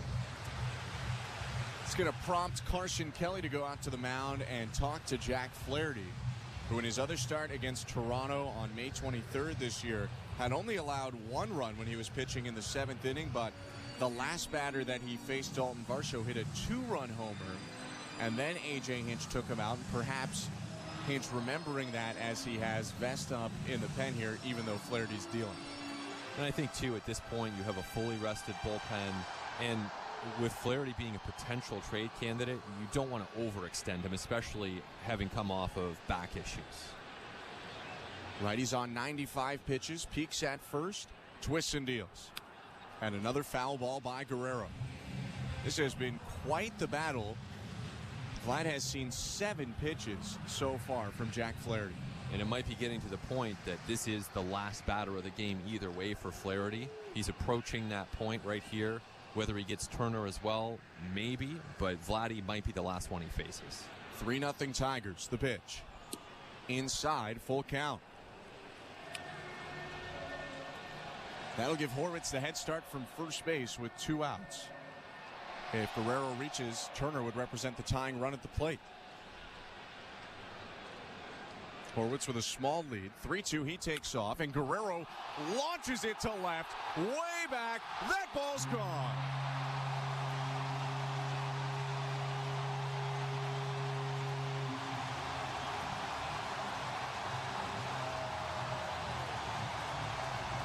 So dominant for much of the day. Flaherty hangs a slider there on a deep count against Vlad, and Guerrero hits his 15th home run of the year to make it a 1-run game. It's 3-2 Tigers. That is just a great at-bat by Vlad Guerrero Jr. He was fighting off the fastball the entire time, waiting for breaking stuff, Knuckle curve off the plate inside. He doesn't swing at it, and then he gets the slider over the plate. He absolutely crushes it into the left field seats, and now Jack Flaherty is walking off the field as the Tigers go to the bullpen. You talk about a no-doubter, 118 miles an hour off the bat, 445 feet out to left center for Vlad. As you mentioned, Flaherty's out of the game, and with that, we'll go to today's host for the first time. Here's Roger Lajoie. And Ben, thanks very much. As the Blue Jays get back into this one, time for another look at the St. Louis Bar and Grill out-of-town scoreboard. In a final already inched, Arizona beat Chicago 5-2. Blue Jay fans won't want to hear this. Gabriel Moreno, 3 hits and an RBI.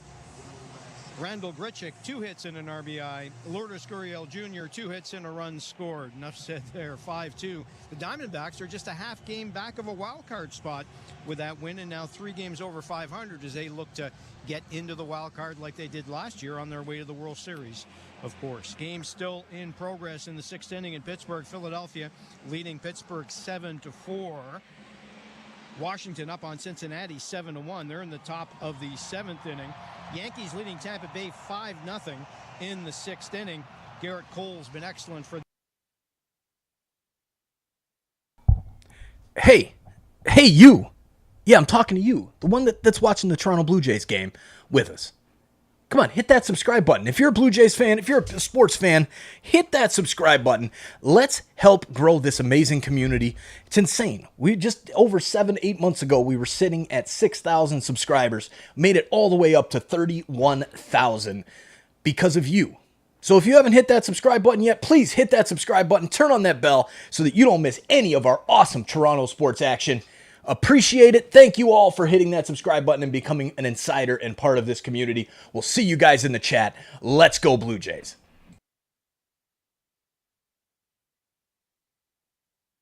Ben Schulman and Ben Nicholson-Smith. Thank you very much, Raj. 2 outs in the bottom of the 6th inning and a much closer game after one big swing. Vladimir Guerrero Jr.'s 2-run homer has made it 3-2 for the Tigers over the Blue Jays. It's knocked Jack Flaherty out of the game, and now the righty Will Vest will face Justin Turner. The pitch. Fastball in there, strike one. Took the Blue Jays 4 1/3 Flaherty innings to come up with a hit and 5 2/3 to score.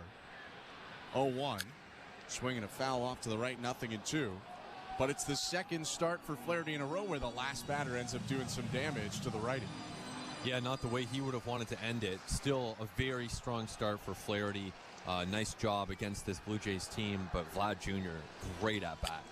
Turner swings at the 0-2 pitch and loops it out to shallow right field. Charging in, a stop by Perez. It's down in right field in front of him. It's a bloop hit for Turner, and now the Blue Jays have a 2-out base runner.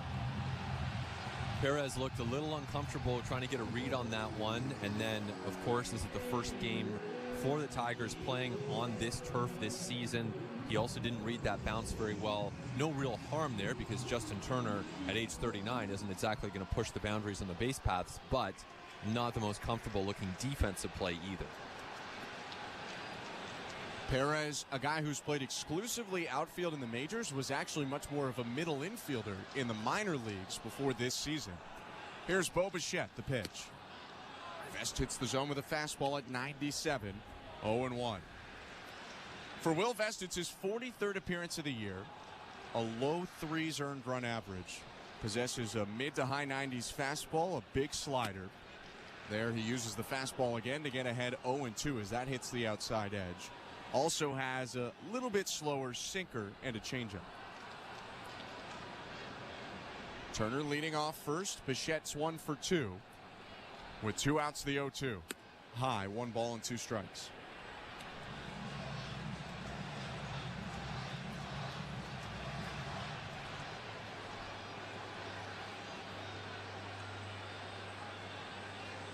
Now the 1-2 is hit foul by Bichette. Somehow reached for a fastball down and in and spoiled it off to the right.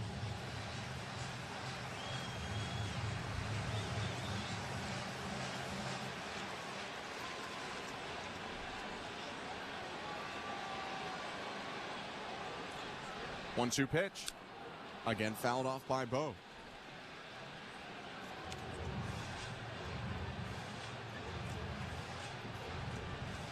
Vest, the reliever in his second stint with Detroit, technically was drafted by the Tigers but was picked up Rule 5 by the Mariners.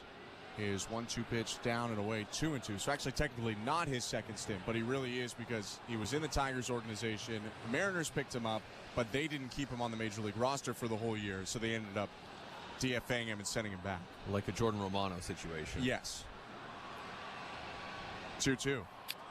Fouled off into the netting once more. You don't see a lot of Jordan Romano Texas Rangers jerseys. No. But maybe someone has one out there.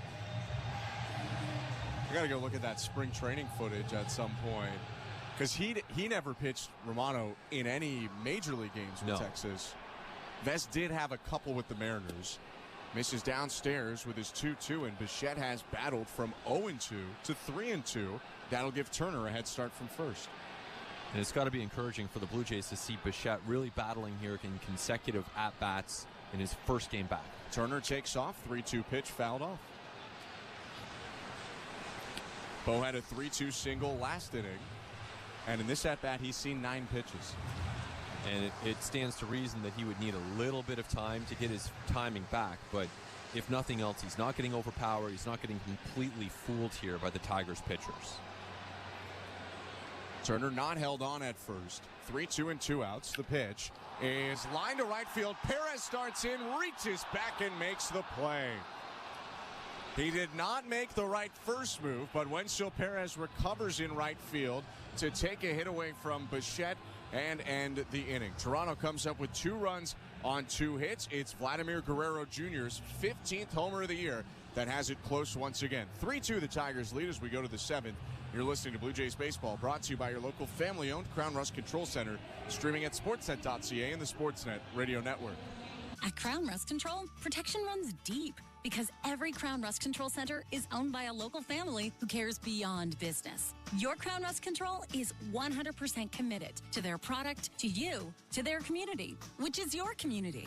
Protecting you and what matters to you is equally important as protecting your vehicle.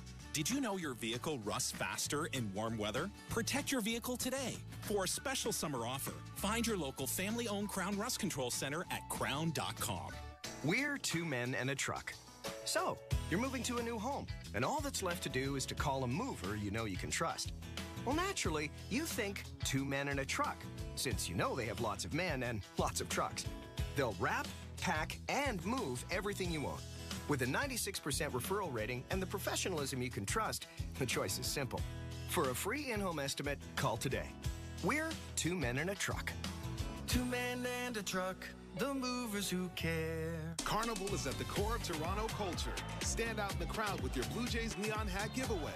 The colors, the music, the heat, the vibes. I don't know who's having more fun, the players or the fans. Be at Rogers Center as the Blue Jays celebrate Caribbean Carnival and create core memories of summer in the city. Everybody's feeling good right now. Arrive early on Friday, July 26th and claim your Blue Jays neon hat. Blue Jays Caribbean Carnival. For tickets, visit BlueJays.com. This is Toronto Blue Jays baseball. Green kicks and delivers. Swing and a miss! They defeat the Mariners. On Sportsnet 590 The Fan and the Sportsnet Radio Network. Welcome back to Rogers Center. Top of the 7th inning and big news on the field after the bottom of the 6th. After Bo Bichette hit that hardline drive to right field, he was walked off the field with John Schneider and Jose Ministral, the head athletic trainer, and in his place now playing shortstop to start the 7th is Leo Jimenez, with Detroit leading 3-2. Chris Bassett still on the mound for the Blue Jays, deals to Carson Kelly, the catcher, and it's called strike one.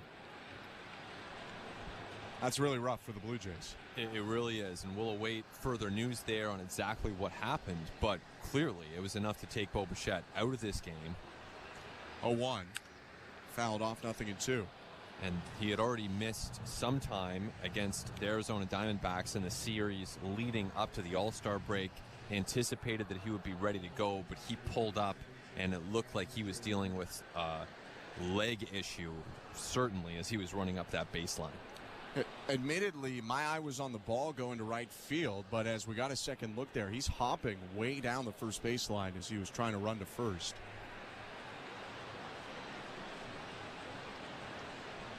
Kelly leading off the top of the 7th, faces an 0-2. And Bassett just misses off the plate outside. 1 ball and 2 strikes. He had looked more or less like his normal self in the 5th inning when he rounded first base on the first hit of the game for the Blue Jays. 1-2. Swing and a miss. Strike 3. Bassett gets Kelly on the sweeper. There's 1 down. But clearly a call to take him out of that game, get a look from the training staff. He was able to walk off the field normally, but he was not able to run. So Leo Jimenez, the rookie at shortstop. Here is Gio Urshela. 1 for 2 today, a single and a strikeout. The pitch. Fastball in there, 0-1.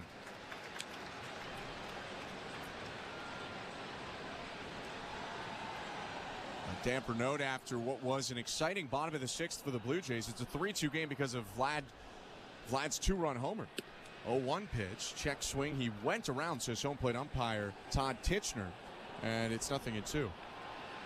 And we talked about it off the very top of this broadcast, Ben. You think about Bo Bichette and just his importance to this franchise, his importance to this team in the second half. 0-2. Line to right center field and down for a base hit.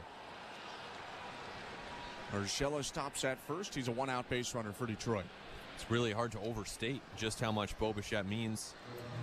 A lot of the best moments for the Blue Jays in the last few years, he has been front and center. He has been a driving force behind the good offenses that they have had. His struggles this year contribute to them not scoring as much. He really has the potential to drive this team one way or the other. They were hoping that in the second half that could be a rebound, and of course that hope still exists, but he's out of the game for this moment. Pitch to Ryan Valade, down and in 1-0. Yeah, certainly. I mean, when you're talking about a guy who led the American League in batting average from 2021 to 2023 as a whole, not in any of those years individually, but as a whole, and twice an American League hits leader, it's a big deal. Here's the 1-0 to Valade. At the knees, strike one. Like you mentioned, we'll await updates. Nothing yet from the Blue Jays, and probably nothing of a ton of substance until after the game. Being it's the top of the 7th right now. Runner on first, 1 out. Bassett kicks and fires, and it's fouled off, I think, the mask of Kirk, and back behind the plate, 1-2. Oftentimes what the Blue Jays will do in a situation like this is they'll send the player for imaging to see if an MRI would reveal anything about what's going on for Bichette.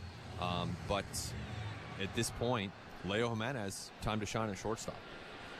Jimenez has played well in his limited action so far as a Blue Jay. He's shifted toward the hole at shortstop. Runner on first, 1 out. And the 1-2 pitch. Swing and a miss, strike 3. Bassett gets Valade on a cutter. He now has 6 strikeouts and is 1 out away from 7 innings in this start.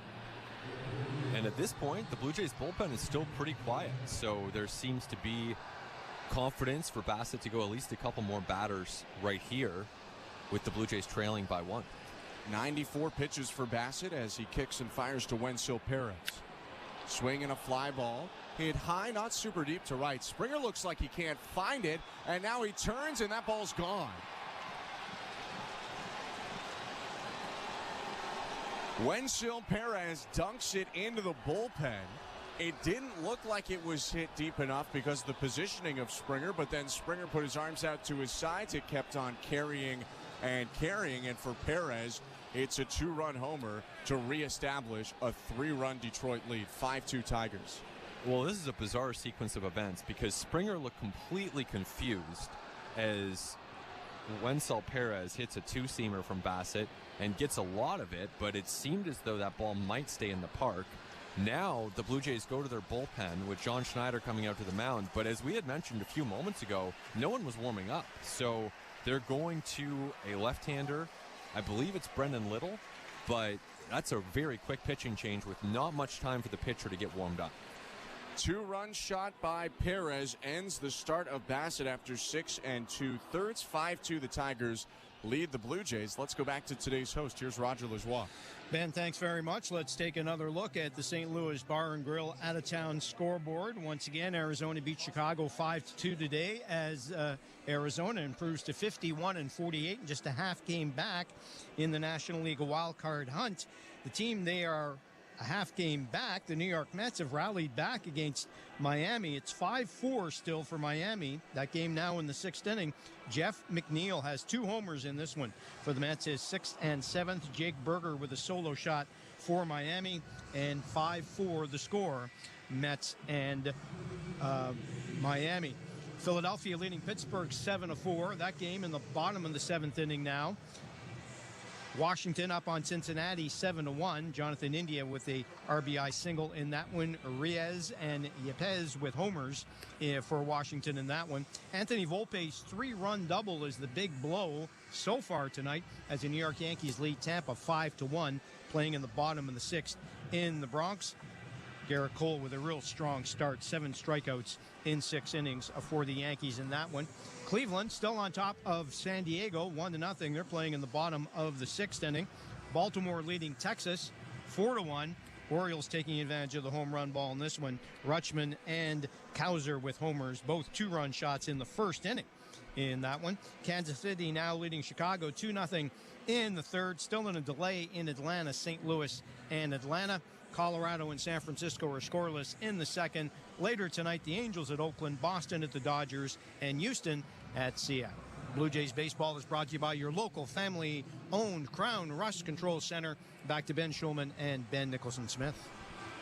Thank you very much, Raj. 5-2, the Tigers lead the Blue Jays. A 2-out, 2-run homer by Wensil Perez has reestablished that 3-run lead, and now Yenesis Cabrera is in to go left on left with Colt Keith. 2 outs and the base is empty. First pitch inside, 1-0. Cabrera coming off a solid first half of the season. Earned run average in the mid to high 3s in 39 previous appearances. 1-0. Called strike. It's got a sinker, a cutter that some may call a slider, a curveball, and a changeup. Bright blue glove for the lefty, who rocks back and deals. Swing and a miss. Went with the cutter. It was a little low at the zone, and he got Keith to chase. 1-2. And Cabrera can do that against left-handed hitters, against right-handed hitters. He has really good stuff. It's usually a question of command with Yoenis Cabrera. The pitch. Called strike 3. Cutter on the outer third, and he freezes Keith to end the inning. The Tigers, though, scored 2 on 2 hits, an Urshela single, a Perez homer, and it's 5-2 Detroit at the 7th inning stretch. You're listening to Blue Jays Baseball, brought to you by your local family-owned Crown Rust Control Center, streaming at sportsnet.ca and the Sportsnet Radio Network. Lumos. Witches, wizards, and muggles come down to the core as Roger Center transforms into Hogwarts. Harry Potter-themed entertainment and activities around the ballpark. Wingardium Leviosa. Magic moments create core memories. So fly down to Roger Center on Friday, August 9th, and get one of 4 Blue Jays Harry Potter Hogwarts House Raglan shirts. Harry Potter Night. For tickets, visit BlueJays.com. Hi, I'm Buck Martinez, live from the showdown between pizza, and inflation.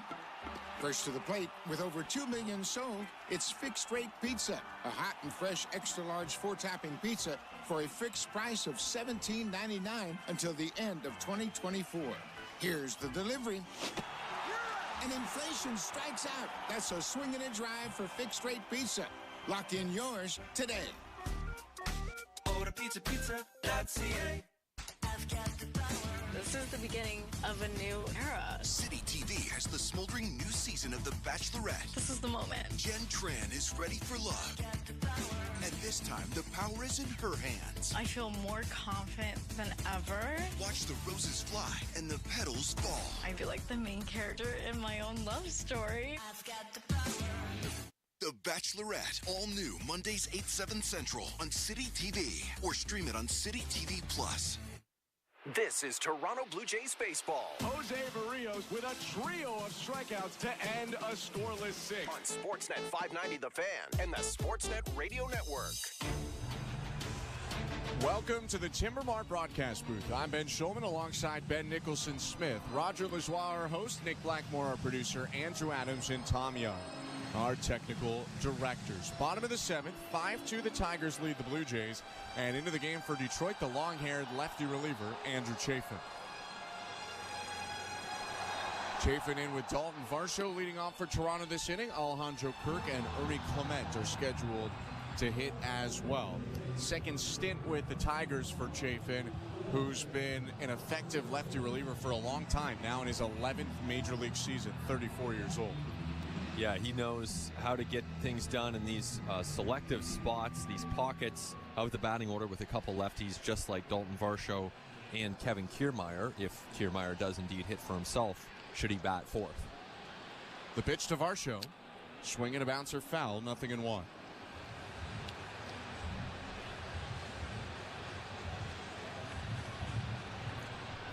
Blue Jays saw Chafin in the series in Detroit. Actually got to him a little bit in game 2 of that series. The 0-1. Varsho shows bunt and pulls back. It's inside. 1 ball, 1 strike. It's an eventful couple of innings between the Bo Bichette exit from the game and the home run there by Wencel Perez. Had a lot going on. Came right after the 2-run homer from Vlad Guerrero Jr. 1-1. Swing and a miss, 1-2.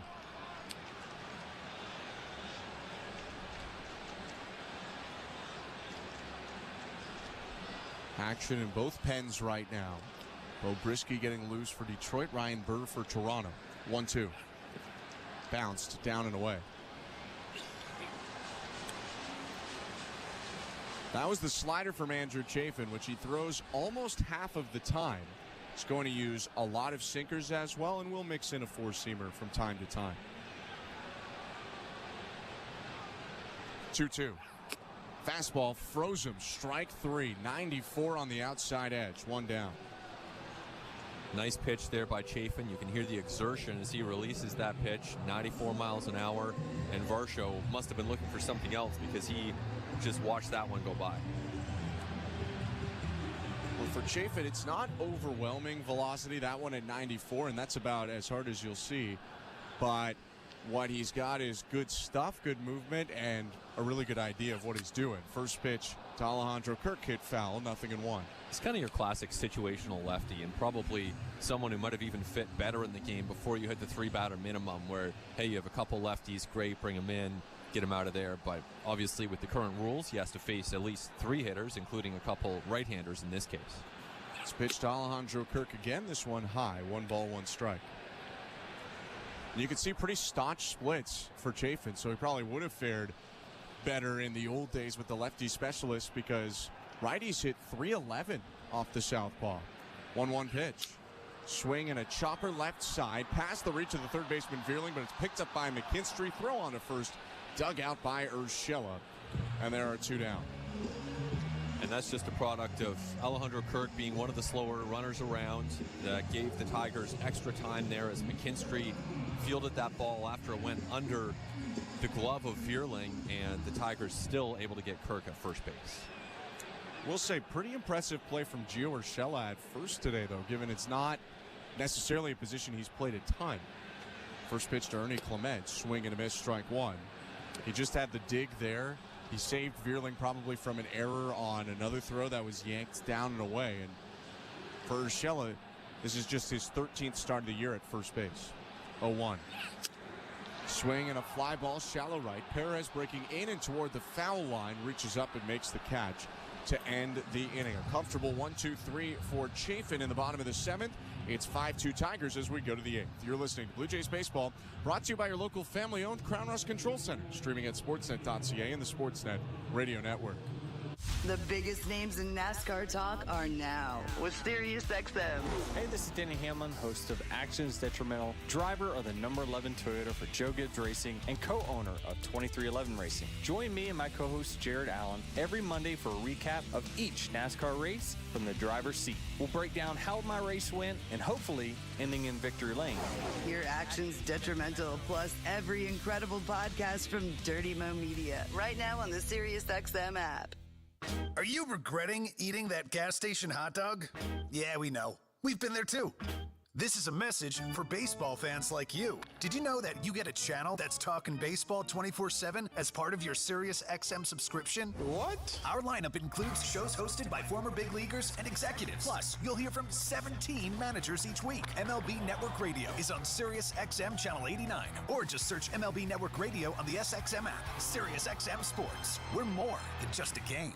While you're listening to this game on SiriusXM, we're talking about the latest odds and prop bets for this and every game on Sports Grid Radio. The under's minus 125. Heavy juice to the under. Every home run hit and every strikeout thrown can change the line. I can't for the life of me figure out how you can favor a team that never wins, ever. If you're looking for sports talk centered around the latest odds and prop bets for games, races, tournaments, or any sporting event, Sports Grid Radio, SiriusXM, Channel 159. Scotty Scheffler is the Masters champion. The biggest events in golf are on PGA Tour Radio, Channel 92 in the car, and on the SiriusXM app. This copyrighted broadcast is presented by authority of Rogers Blue Jays Baseball Partnership and may not be reproduced or retransmitted in any form. And the accounts and descriptions of this game may not be disseminated without the express written consent of Rogers Blue Jays Baseball Partnership or the Sportsnet Radio Network. Welcome back to Rogers Center, top of the 8th inning. I'm Ben Schulman alongside Ben Nicholson-Smith. Toronto trying to keep their deficit at 5-2 with the middle of the order coming up for Detroit. It starts with the number 3 hitter, Matt Vierling, against lefty Genesis Cabrera. Cabrera kicks and deals. Down and away, ball 1. Second inning for the southpaw, who faced one batter in the 7th, struck out Colt Keith looking. 1-0. Fastball low. 2 balls and no strikes.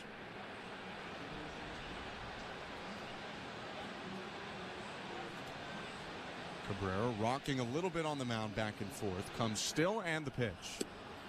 At the knees, strike 1. Mentioned last inning that Chafin probably would have fared even better in a lefty specialist world. You could say similar things looking at the splits of Cabrera. 2-1. Swinging a foul ball off to the right, 2-2. Cabrera has really shut down lefty hitters. A .207 batting average, although they do have some power off of him this year. Righty's hitting .304. Veerling's a right-handed hitter. Riley Green after him bats left, then Mark Canha hits right. 2-2. Chopped to short, backhanded by Leo Jimenez. His first play since subbing in is a long throw to first in time for the out. Nice play by Leo Jimenez right there as he gets into the flow of this game. And we've really only seen some solid defense from the young Blue Jays prospect here as he fills in, at least temporarily, for Bo Bichette. He's impressed with the bat so far, but the calling card as a prospect for Jimenez, at least as the report said, was really what he can do over at short. He's positioned up the middle now as the left-on-left pitch goes to Riley Green. Strike 1.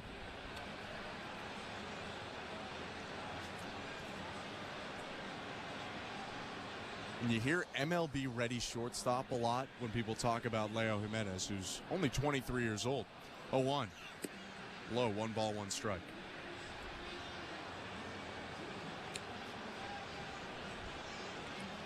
And shortstops, tough to find. I mean, you can go out and, of course, find a Corey Seager maybe or a Marcus Semien occasionally, but more often than not, you're going to have to develop that defensive acumen. 1-1 pitch called, strike 1 and 2. Just before you find a Corey Seager, you got to find about $250-300 million, and then you can have your Dansby Swansons or your Trey Turners or your Xander Bogaertses. 1-2 pitch. Called strike 3. Cutter right at the bottom of the zone. Freezes Green. 2 down in the top of the 8th. No one on. Nice job by Yoenis Cabrera right there. He got the strikeout of Cole Keith in the previous half inning. Now he's faced his 3 batters, and it looks like that'll be it, but a very effective outing for Cabrera today. 3 up, 3 down, 2 strikeouts for Yoenis Cabrera. With Mark Canha coming up, John Schneider takes the ball and calls on Ryan Brewer. Well-deserved applause for Yoenis Cabrera. 5-2, the Tigers lead the Blue Jays. 2 outs, bases empty, top of the 8th. Let's go back to today's host. Here's Roger Lajoie. Ben, thanks very much. Time for another check of the St. Louis Bar and Grill out-of-town scoreboard. Busy night, of course, in the majors. Yankees continue to lead Tampa Bay 6-1, bottom of the 7th inning. Anthony Volpe had a 3-run double in that game for the Yankees to give them the early lead. Aaron Judge has 2 hits, including an RBI hit. 86 RBIs now for Aaron Judge on the season. Garrett Cole, an impressive 6 innings of work, 7 strikeouts in that one. Bottom of the 7th in the Bronx, Yankees leading Tampa Bay 6-1. Other games in progress. Philadelphia leads Pittsburgh now 7-6. They are in the bottom of the 8th inning in Pittsburgh. Washington about to close out Cincinnati. They lead 8-1, going to the top of the 9th there. Cleveland and San Diego in the bottom of the 7th now in Cleveland. Guardians still leading 1-0, bottom of the 7th inning. New York Mets are trying to rally back against Miami, still trailing in that one 5-4. 2 homers in that one for Jeff McNeil, and Jake Berger with a solo for Miami. Baltimore up on top of Texas 4-1. Adley Rutschman and Colton Kosar both with 2-run homers in that one for Baltimore. Kansas City leading Chicago 2-0 in the 4th inning.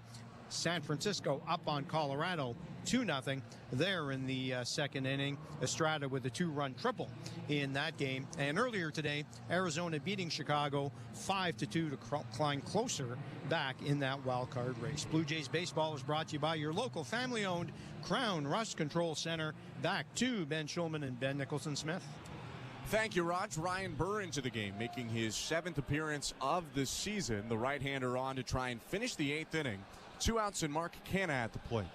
5-2 Tigers. The first pitch is a little bit low with the slider. 1-0. Four-seamer and slider are the two pitches for Burr, who has a 2.45 earned run average in 6 games.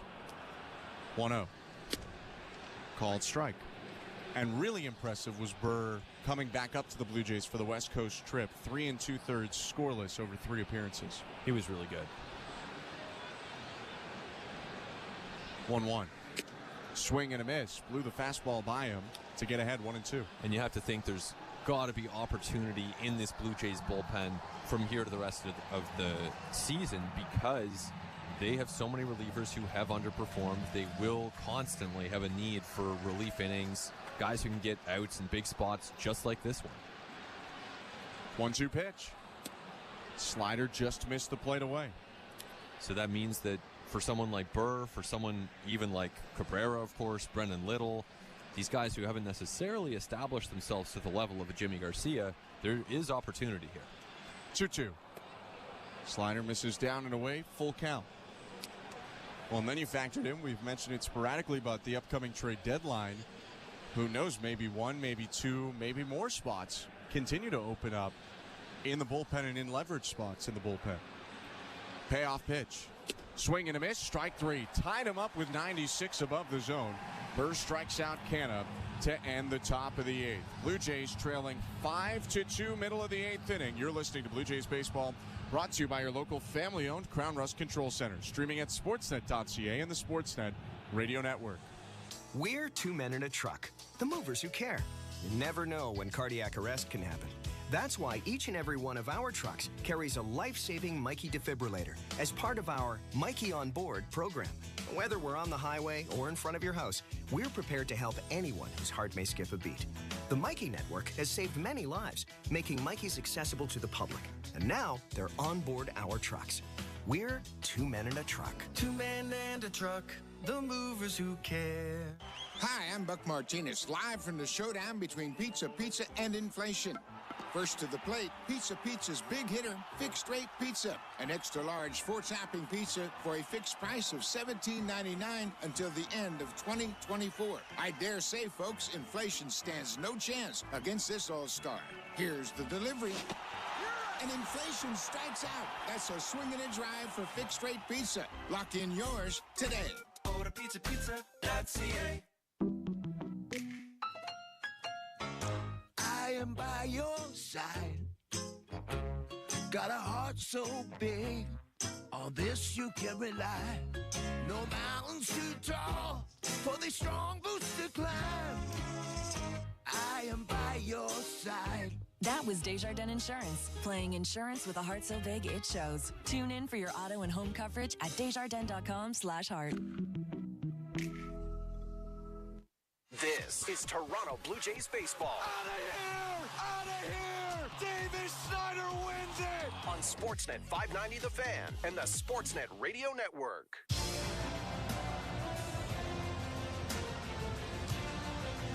Bo Brisky warming up on the mound at Rogers Center. The Tigers going to a 3rd reliever today as we start the bottom of the 8th inning. The sun has gone down, but the energy has not at Rogers Center as Toronto tries to engineer a late comeback, trailing the Tigers 5-2. Great crowd here today. Very much so. 39,697 fans watching Brisky as he finishes his warm-up. About to make his 20th appearance of the year, an earned run average just a hair below 4. 9-1-2 for the Blue Jays. Kiermaier, Springer, Horwitz to hit this inning. Toronto with 3 hits today. 4. Including a 2-run homer by Vladimir Guerrero Jr. Third baseman Vierling in on the infield turf as Brisky winds and delivers. Swing and a hot shot foul, 0-1. It's been interesting to see the Tigers navigate the late innings of games this year when they've had the lead. It hasn't been your traditional one closer gets all the save ops. I mean, Jason Foley's been the one who's been in that role the most often, but they've been very flexible with it. 0-1. Down and away, 1-1. They'll use Foley both as the closer, but kind of like Jimmy Garcia at times this year. They'll also toss him in there in an 8th inning if the middle of the order is up, if there's trouble in the 7th. 1-1. Swing and a miss, 1-2. And then they'll use Chafin, for example. If there are a couple left-handed hitters at the end of the game, they'll bring him in if he hasn't been used and have him close things out. So a little bit of creativity and unpredictability from A.J. Hinch. 1-2 pitch. Outside. Their pen performed very well to start the year, but since May 20th, when they started that series with the Blue Jays in Detroit, an earned run average almost near 5 for the Detroit pen, 4th worst in Major League Baseball over that time. 2-2. Swing and a bouncer up the middle, through into center field, a base hit. Kiermaier got just enough on it and hit that fastball to the right spot in between Colt Keith and Zach McKinstry for a leadoff single. Little 6-hopper up the middle, but that'll work for Kevin Kiermaier and the Blue Jays here as they look to eat into this lead. And meanwhile, in that Detroit bullpen, it is Jason Foley, the reliever who has most often been the closer for the Tigers, who's now warming up. George Springer to the plate. Lots of space on the right side of the infield. Brisky's pitch. Low ball 1. Brisky just missed with a 97-mile-per-hour fastball. Also has a changeup, a slider, and a sinker. Originally a 27th rounder by the Tigers in 2019. 1-0. Fouled off by Springer, who stumbles over the plate toward the lefty side, and now will walk back across home plate to the righty box.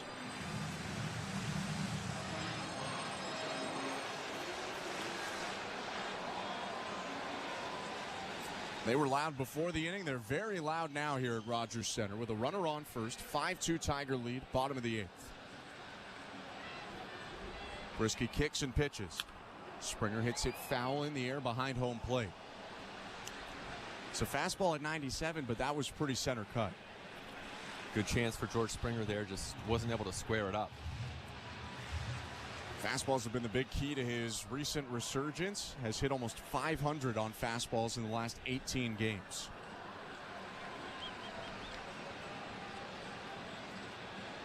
The 1-2.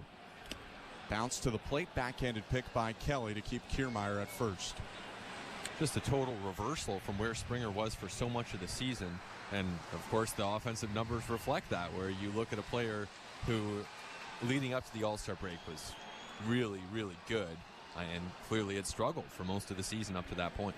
Prior to those 18 games, he hit in the low 200s off fastballs. 2-2.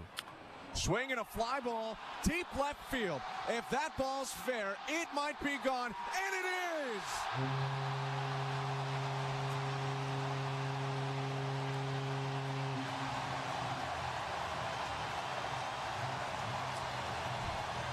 George Springer sneaks a changeup over the wall in the left field corner. A 2-run homer, and the Blue Jays are back within 1. 5-4 Detroit. Well, a huge swing from George Springer. He's able to keep that one fair down the left field line. A changeup on the inner part of the plate, and he put a good swing on it. Didn't exactly crush it, but just lofts it over that left field wall. Here's Spencer Horwitz, called strike. 0-1. Blue Jays back down 1 on Springer's 11th home run of the season. Now the 0-1. Low, 1 ball, 1 strike. 347 feet George Springer hit that ball. It just got out beside the bullpen for the Blue Jays. 1-1 pitch, called strike. And Brisky is ahead right now, 1-2. Now the Blue Jays down just 1 run with 6 outs to go still. Horwitz 0 for 2 with a walk and a run scored. The 1-2 pitch. Swing and a liner, center field, base hit. Fans on their feet as Horwitz stops at first. All 3 Blue Jays this inning have come up with hits off Brisky, and A.J. Hinch has seen enough. He is out to the mound right now. Jason Foley, the typical closer, has been warming up, and he's going to come into this ball game that's rapidly become close again. 5-4 Tiger lead Tying run on first, Vladimir Guerrero Jr. about to come up. Before he does, let's go to today's host, Roger Lajoie. And Ben, thanks once again, and that gives us enough time to take another look at the St. Louis Bar and Grill out of town scoreboard. A reminder, Blair and Barker have Jays Talk coming up right after the game. Give them a call, drop them a text. I'll give you the numbers later. Is Jays Talk coming up right after the ball game with Blair and Barker as the Tigers now lead just 5-4. Top of the ninth inning now in Pittsburgh. The Phillies hanging on, leading the Pirates 7-6. Also in the top of the ninth in Washington, Nationals trying to close out the Cincinnati Reds 8-3 now. The Reds have put a 2-spot up in the top of the ninth in that one. Top of the eighth in Miami. Miami continues to lead the Mets 5-4. And that one, Jeff McNeil with 2 homers in that one, his 6th and his 7th. They're going to the top of the 8th inning at Yankee Stadium, where the Yankees lead the Rays 6-1. Volpe with a 3-run double. Aaron Judge has 2 hits and an RBI, his 86th of the season for the Yankees. Top of the 8th also now coming up in Cleveland, where the Guardians cling to a 1-0 lead over the San Diego Padres. Baltimore leading Texas 5-1. They're in the bottom of the 5th. Anthony Santander with his 25th homer of the season for the Orioles. 3 2-run homers in this one for Baltimore. Bottom of the 5th in Kansas City. Royals lead the White Sox 2-0. They're in the top of the 4th in Colorado. The Giants are up 3-0 on the Rockies. Angels and Athletics just getting ready to get underway. Atlanta still in a rain delay, more than 2 hours. Cardinals and the Braves. Red Sox and Dodgers coming up later on, as are the Astros and Mariners. Blue Jays Baseball is brought to you by your local family-owned Crown Rust Control Center. Once again, Ben Schulman and Ben Nicholson-Smith.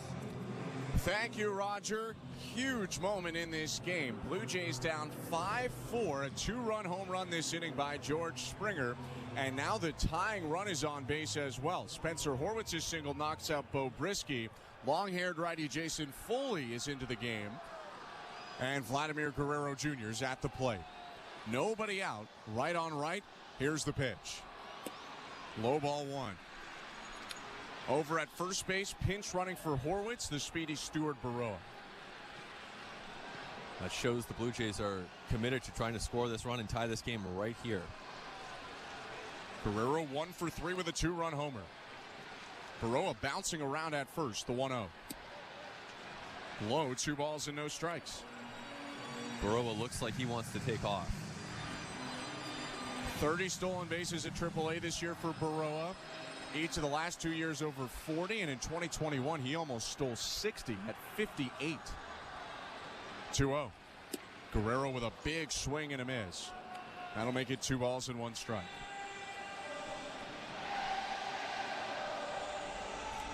For Jason Foley, it's his 38th appearance of the year. 3.5 earned run average. It's been an up and down season for Foley, who blew his last save opportunity against the Dodgers on the 12th. Next pitch to Vlad is bounced high off the plate and foul. 2-2.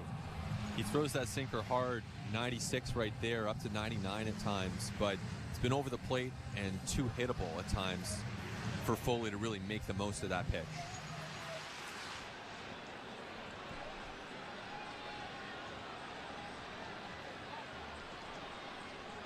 Foley's 2-2. Swing and a fly ball. Medium depth right center. Perez, the right fielder, makes the call and the catch. 1 out. Well, it's a big out for the Tigers, and I wonder if we see Stuart Burroa take off pretty soon right here. Justin Turner, a candidate to hit into a double play. I bet we see Stuart Burroa go in the next couple pitches. Mark Budzinski, the first base coach, just went and said something in the ear of Burroa, who's leading off first, held on by right-handed first baseman Gio Urshela. Justin Turner is up with 1 out. Burroa extending his lead and a throw over to first. Foley was thinking the same as you. Burroa dives back in safe.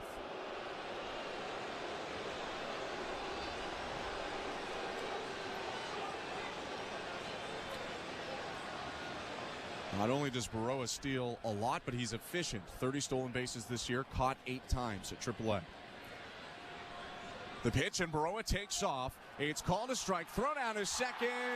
Not in time. Head first dive by Stuart Baroa into the bag, his first major league stolen base, and he's in scoring position with one out. One of the biggest moments of Stuart Baroa's career right there as he gets that steal. He just got his first major league start less than a week ago. Now he's in scoring position for Justin Turner. Just put it up on the video board, and a rousing applause from Blue Jays fans. I think Baroa peeked over his shoulder at the board to see what everyone was clapping and cheering about, but it was for him. And now it looks like there's a pitch comm issue on the mound. So that gives Baroa an extra second to catch his breath. He got a really good jump right there, and he has really good speed. You can tell he made his way down to second very quickly. It was a pretty decent throw from Carson Kelly, but Stuart Baroa just beat him. Baroa leading off second, Turner at the plate, took the pitch for a strike, so it's 0-1 with one out. Foley staring at the runner, fires home. Swing and a fly ball, slicing into the seats down the right field line. Foul ball, 0-2.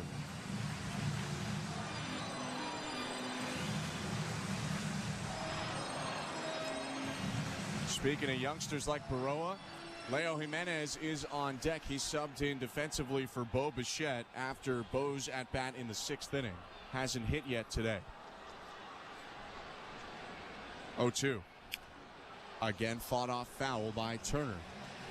That time he hit the slider over the first base dugout.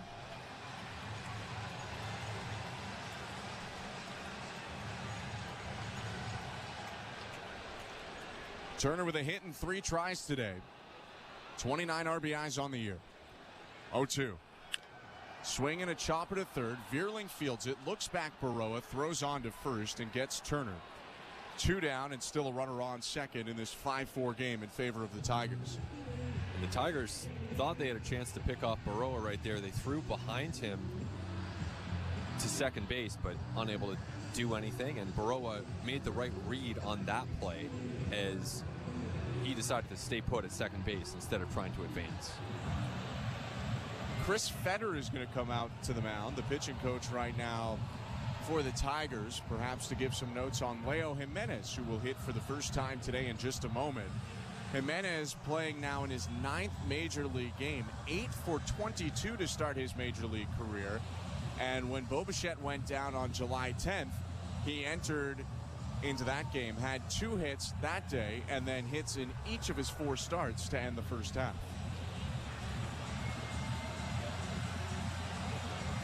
Jimenez adjusts his helmet and steps in as Fetter, the pitching coach for Detroit, walks off the field. Tying run is on second in the form of Stuart Baroa. 5-4 Tigers, 2 outs, bottom of the 8th. Foley looking at second, now to the plate, one more peek in the pitch. Hit off the handle, foul into the camera well just beyond the first base dugout, 0-1. Right here, a big moment for a couple of players who were in AAA for most of the season. Leo Jimenez trying to drive in Stuart Baroa.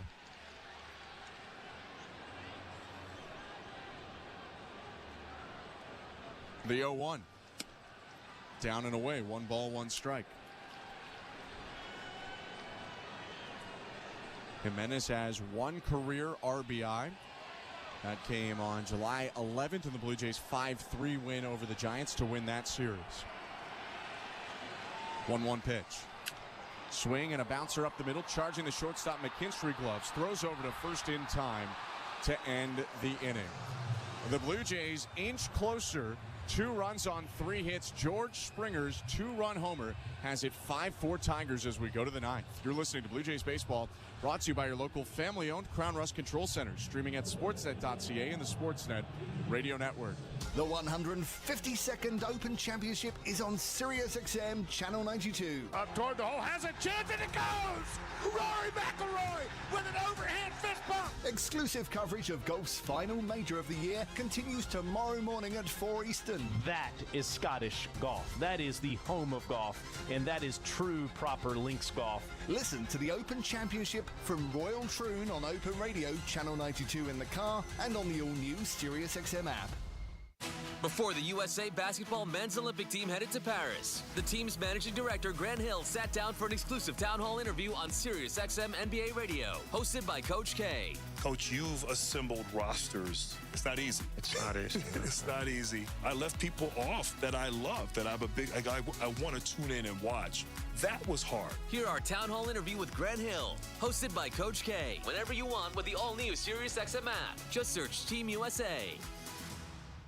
Every night after the final out, the Round Trip Roundup brings you the scores, highlights, and analysis from every game across Major League Baseball, all in less than 30 minutes. Swung on and missed, strike three and a no-hitter. It's the perfect way to get caught up on all the night's biggest home runs and best performances. And a high drive, deep right center. It's the Round Trip Roundup on MLB Network Radio every night on Sirius XM Channel 89 and every morning on the Sirius XM app. Fantasy football players, learn winning strategies right now on Fantasy Sports Radio to help you draft a winning team on Channel 87 and on the Sirius XM app. At Radio Network.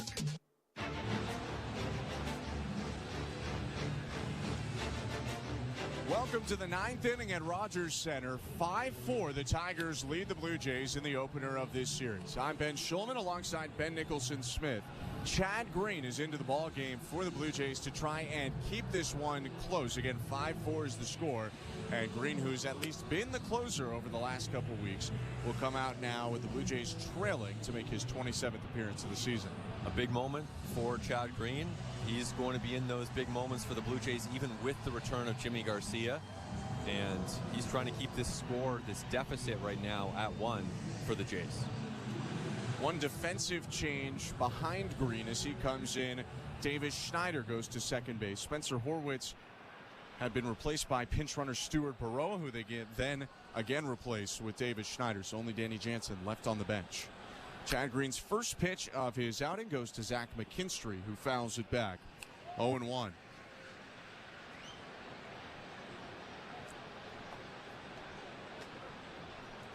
McKinstry is 0 for 3 today. The pitch. Fouled back again. 0-2. He did just make the play, though, to end the 8th inning, where the Blue Jays hit a 2-run homer to make it 5-4 and had the tying run on with no outs and on second with 1 out, but couldn't convert. 0-2. Swatted at and sent to left field in the air. Caught by Varsho. McKinstry reached way up for that pitch, and he flies out for the first out. Sounded like he hit that one off the end of the bat, did not go very far. It was not hit very hard, and so that's a big first out.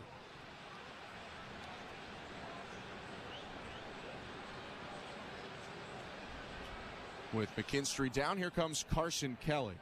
0 for 2, hit by a pitch today. Tall catcher bats from the right side. The pitch. Hit off the end of the bat again, this time a fly ball to right field. Springer jogging toward the corner, makes the catch, 2 down.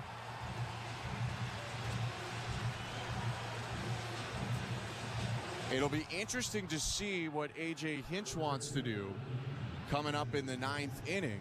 Jason Foley, their most often used closer, pitched in the 8th inning to get all 3 outs. They have the lefty Tyler Holton up right now. Foley didn't throw a lot of pitches, so they could think about bringing him back out there. Here's Gio Urshela, 2 outs and a swing and a miss by the first baseman. Green's ahead of him, 0-1. 2 former teammates here, as Urshela was teammates with Green on the Yankees from 2019 to 2021. 0-1. Check swing, pitch was low. It was just 12 pitches for Foley in the 8th inning. Bottom of the order up, but you might want the lefty-lefty. 1-1 pitch popped up, foul territory. Looks playable for Guerrero, the first baseman, near the side warning track, reaches up and makes the catch to end the inning. A very efficient 1-2-3, top of the 9th for Chad Green. We go to the bottom of the 9th. 5-4, the Tigers lead. 1 to tie, 2 to win it for the Blue Jays. Don't go anywhere. You're listening to Blue Jays Baseball, brought to you by your local family-owned Crown Rust Control Center. Streaming at sportsnet.ca and the Sportsnet Radio Network. At Crown Rust Control Center, protection runs deep. Because every Crown Rust Control Center is owned by a local family who cares beyond business. Your Crown Rust Control Center is 100% committed to their product, to you, to their community, which is your community. Protecting you and what matters to you is equally important as protecting your vehicle. Did you know your vehicle rusts faster in warm weather? Protect your vehicle today. For a special summer offer, find your local family-owned Crown Rust Control Center at crown.com. Hi, I'm Buck Martinez, live from the showdown between pizza, and inflation. First to the plate, with over 2 million sold, it's Fixed Rate Pizza, a hot and fresh extra-large 4-topping pizza for a fixed price of $17.99 until the end of 2024. Here's the delivery. And inflation strikes out. That's a swing and a drive for Fixed Rate Pizza. Lock in yours today. Order pizza.ca. This is Toronto Blue Jays baseball. Kirk smacks it down the left field line. This one's got a chance. It's good! On Sportsnet 590 The Fan and the Sportsnet Radio Network.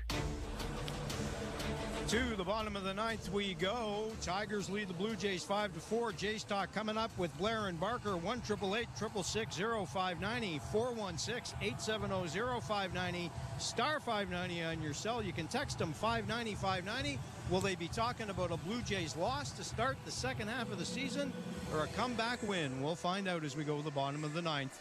With the call, Ben Schulman, Ben Nicholson-Smith.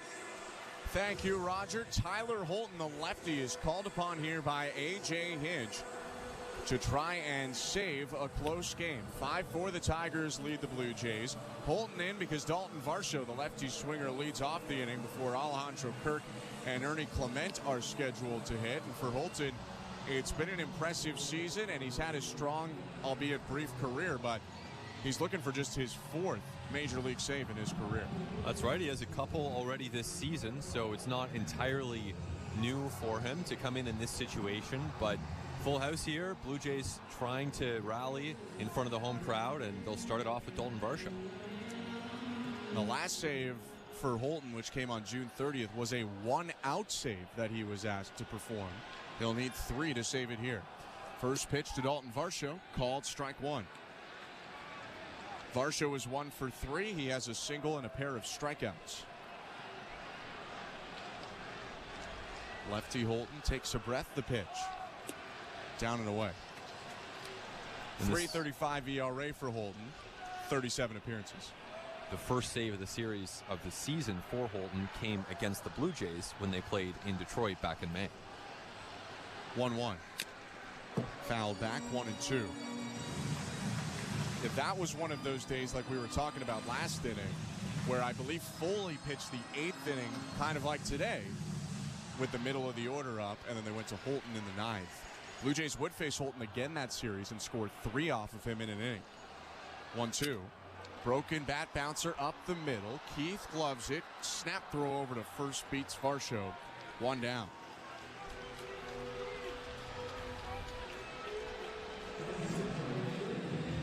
With Dalton Varsho jogging back to the dugout, the baton is passed to Alejandro Kirk here. 1 out, 5-4. Tigers lead the Blue Jays, bottom of the 9th. It would be interesting to see what they do if Kirk reaches, because you would normally want a pinch runner, but their bench is very thin. Left on right pitch is hit in the air left field. Going back filleted, circling in front of the track, makes the catch. And there are 2 down. The only guy left on the Blue Jay bench right now, as Ernie Clement comes up with 2 outs, is Danny Jansen, the other catcher. So that might have had to be the move, unless you wanted to use a starting pitcher, but that's a bit of a reach at this point in the season. 2 outs, though, and Ernie Clement representing the final chance for the Blue Jays. 0 for 3 today. Holton kicks and pitches, and Clement takes low. A pitcher's duel early on. Chris Bassett ran into trouble with the long ball in the 4th and the 7th. Blue Jays responded with homers in the 6th and the 8th. 1-0. Check swing, called strike. 1-1.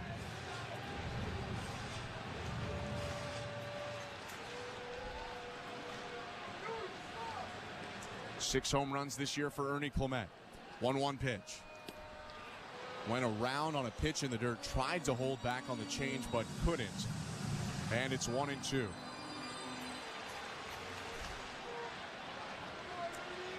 Tigers trying to win their 9th in the last 11 games. 1-2 pitch. Low. Good take by Clement. 2 balls and 2 strikes.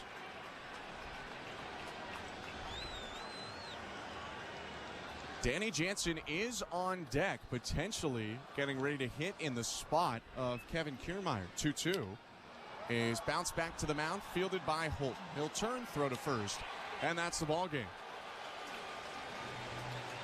Long balls were the story, and the Tigers got just a little bit more out of them than the Blue Jays did. They topped Toronto 5-4 to open up the series. Well, it's a tough one for the Blue Jays as they open up the second half with a loss here, not able to build some momentum, and even beyond the loss. You think about the departure of Bo Bichette midway through this game with the right calf strain, and that is obviously going to be a big topic post-game, heading into tomorrow, of course, and really for the next part of the season, the Blue Jays need Bo Bichette. So his departure out of this game is, to me, the biggest story. You look, of course, at home runs from Vlad Guerrero Jr. and George Springer, and those are big moments and big swings, but unfortunately for the Blue Jays, a tough way to start this second half of the season. We will wrap up this game on the other side before getting you over to Blue Jays Talk with Blair and Barker, so don't go anywhere. Tigers win 5-4 to open up this series. You're listening to Blue Jays Baseball, brought to you by your local family-owned Crown Rust Control Center, streaming at sportsnet.ca and the Sportsnet Radio Network. If you're looking for a fun day, did you know the day before Monday? Junior J Sunday. You can paint your face, come and meet Ace and run base to base. On Junior J Sunday. So many things to do. You can bring your crew and even mom and dad too. Junior J Sunday. Sundays are for Junior Jays. Get to the ballpark early to enjoy outdoor activities before continuing the fun inside while you cheer on the Blue Jays. If you're feeling the song, grab your dad or mom, visit BlueJays.com. Junior J Sunday. We're two men in a truck.ca. We've got lots of men and lots of trucks, so get ready to be moved. Think 2 men in a truck, 2 men in a truck.ca. So when you gotta move, all moving day. Think 2 men in a truck, 2 men in a truck.ca. Cause all of us movers are not the same. So that's our company name, 2 men in a truck.ca. We're lots of men with lots of trucks, so give us a call today. This is Toronto Blue Jays baseball. Roddy rocks the ball to left field. The Blue Jays have gone back-to-back. Sportsnet 590 The Fan and the Sportsnet Radio Network. Welcome back to Rogers Center, where the Blue Jays just wrapped up a series opener with the Tigers, and Detroit took the game by a score of 5-4. I'm Ben Schulman. To my left is Ben Nicholson-Smith. Appreciate you sticking around. We'll get you to Blue Jays Talk in just a moment. You can already get on the line and get in the queue. But, Ben, let's start with what we expected to be a very tough pitching matchup today. Chris Bassitt goes up against Jack Flaherty.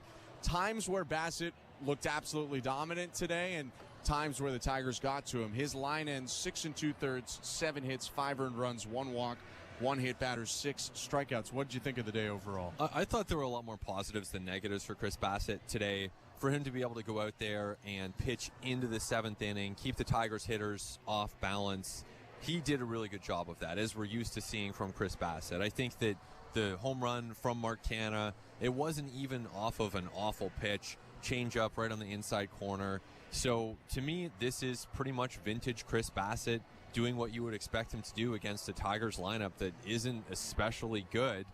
They just were able to time up some of the really big swings against him when it mattered the most. Of course, Wencel Perez as well coming through for Detroit in that 7th inning. But Bassitt, I thought overall, was good.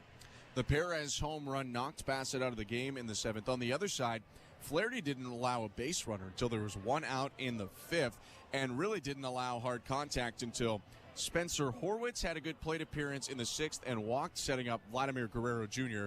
for what was the at-bat of the game. It really was. I mean, Flaherty was so good today. I think that his line probably undersells how effective he was and how little the Blue Jays managed against him for much of the game. He was perfect through 4. He looked like he might be doing something special tonight. But in that 6th inning, Vlad Jr. was able to go up against a really, really good pitcher with his A game, battle him, fight off those fastballs, take a curveball inside, and then hammer the hanging slider, which was probably one of the few mistakes that Flaherty made tonight. But to Vlad Jr.'s credit, he put a great swing on that ball. 118 off the bat. I mean, this is exactly what you want to see from Vlad Guerrero Jr., and he was able to make the game at the time a really close one to bring the Jays to within 3-2. That made it 3-2. Like you said, Paris homers. It's 5-2. George Springer homered in the 8th to make it 5-4. The Blue Jays did have the tying run in scoring position with 1 out, but could not come through in the end. You mentioned the line of Flaherty. He goes 5 2/3, 3 hits, 2 earned runs, a walk, and 8 strikeouts. He ends up picking up the win today to go to 7-5. Chris Bassett's loss has him at 500 at 8-8. The Tigers would call on Tyler Holton, who came through with his 3rd save of the season and 4th of his career. Tigers score 5 runs today on 7 hits, no errors, leave 3 on. Blue Jays 4 runs, 7 hits, no errors, leave 4 on. In a game that lasted just over 2.5 hours in front of almost 40,000. Detroit takes the game 5-4. Tigers are now 48-50. Blue Jays 44-53. And another tantalizing pitching matchup tomorrow for a 3 o'clock first pitch Eastern time from Toronto. Righty Reese Olson and lefty Yusei Kikuchi will match up. Local pregame will start an hour before the game, and Blue Jays Talk will follow it as always. Hope you can join us then, and appreciate you tuning in now. For our technical directors, Andrew Adamson, Tom Young, our producer, Nick Blackmore, our host, Roger Lajoie, and my partner, Ben Nicholson-Smith, I'm Ben Schulman. Hope you have a great night. Thanks again for tuning in, and get your thoughts heard. Blue Jays Talk with Blair and Barker starts right now.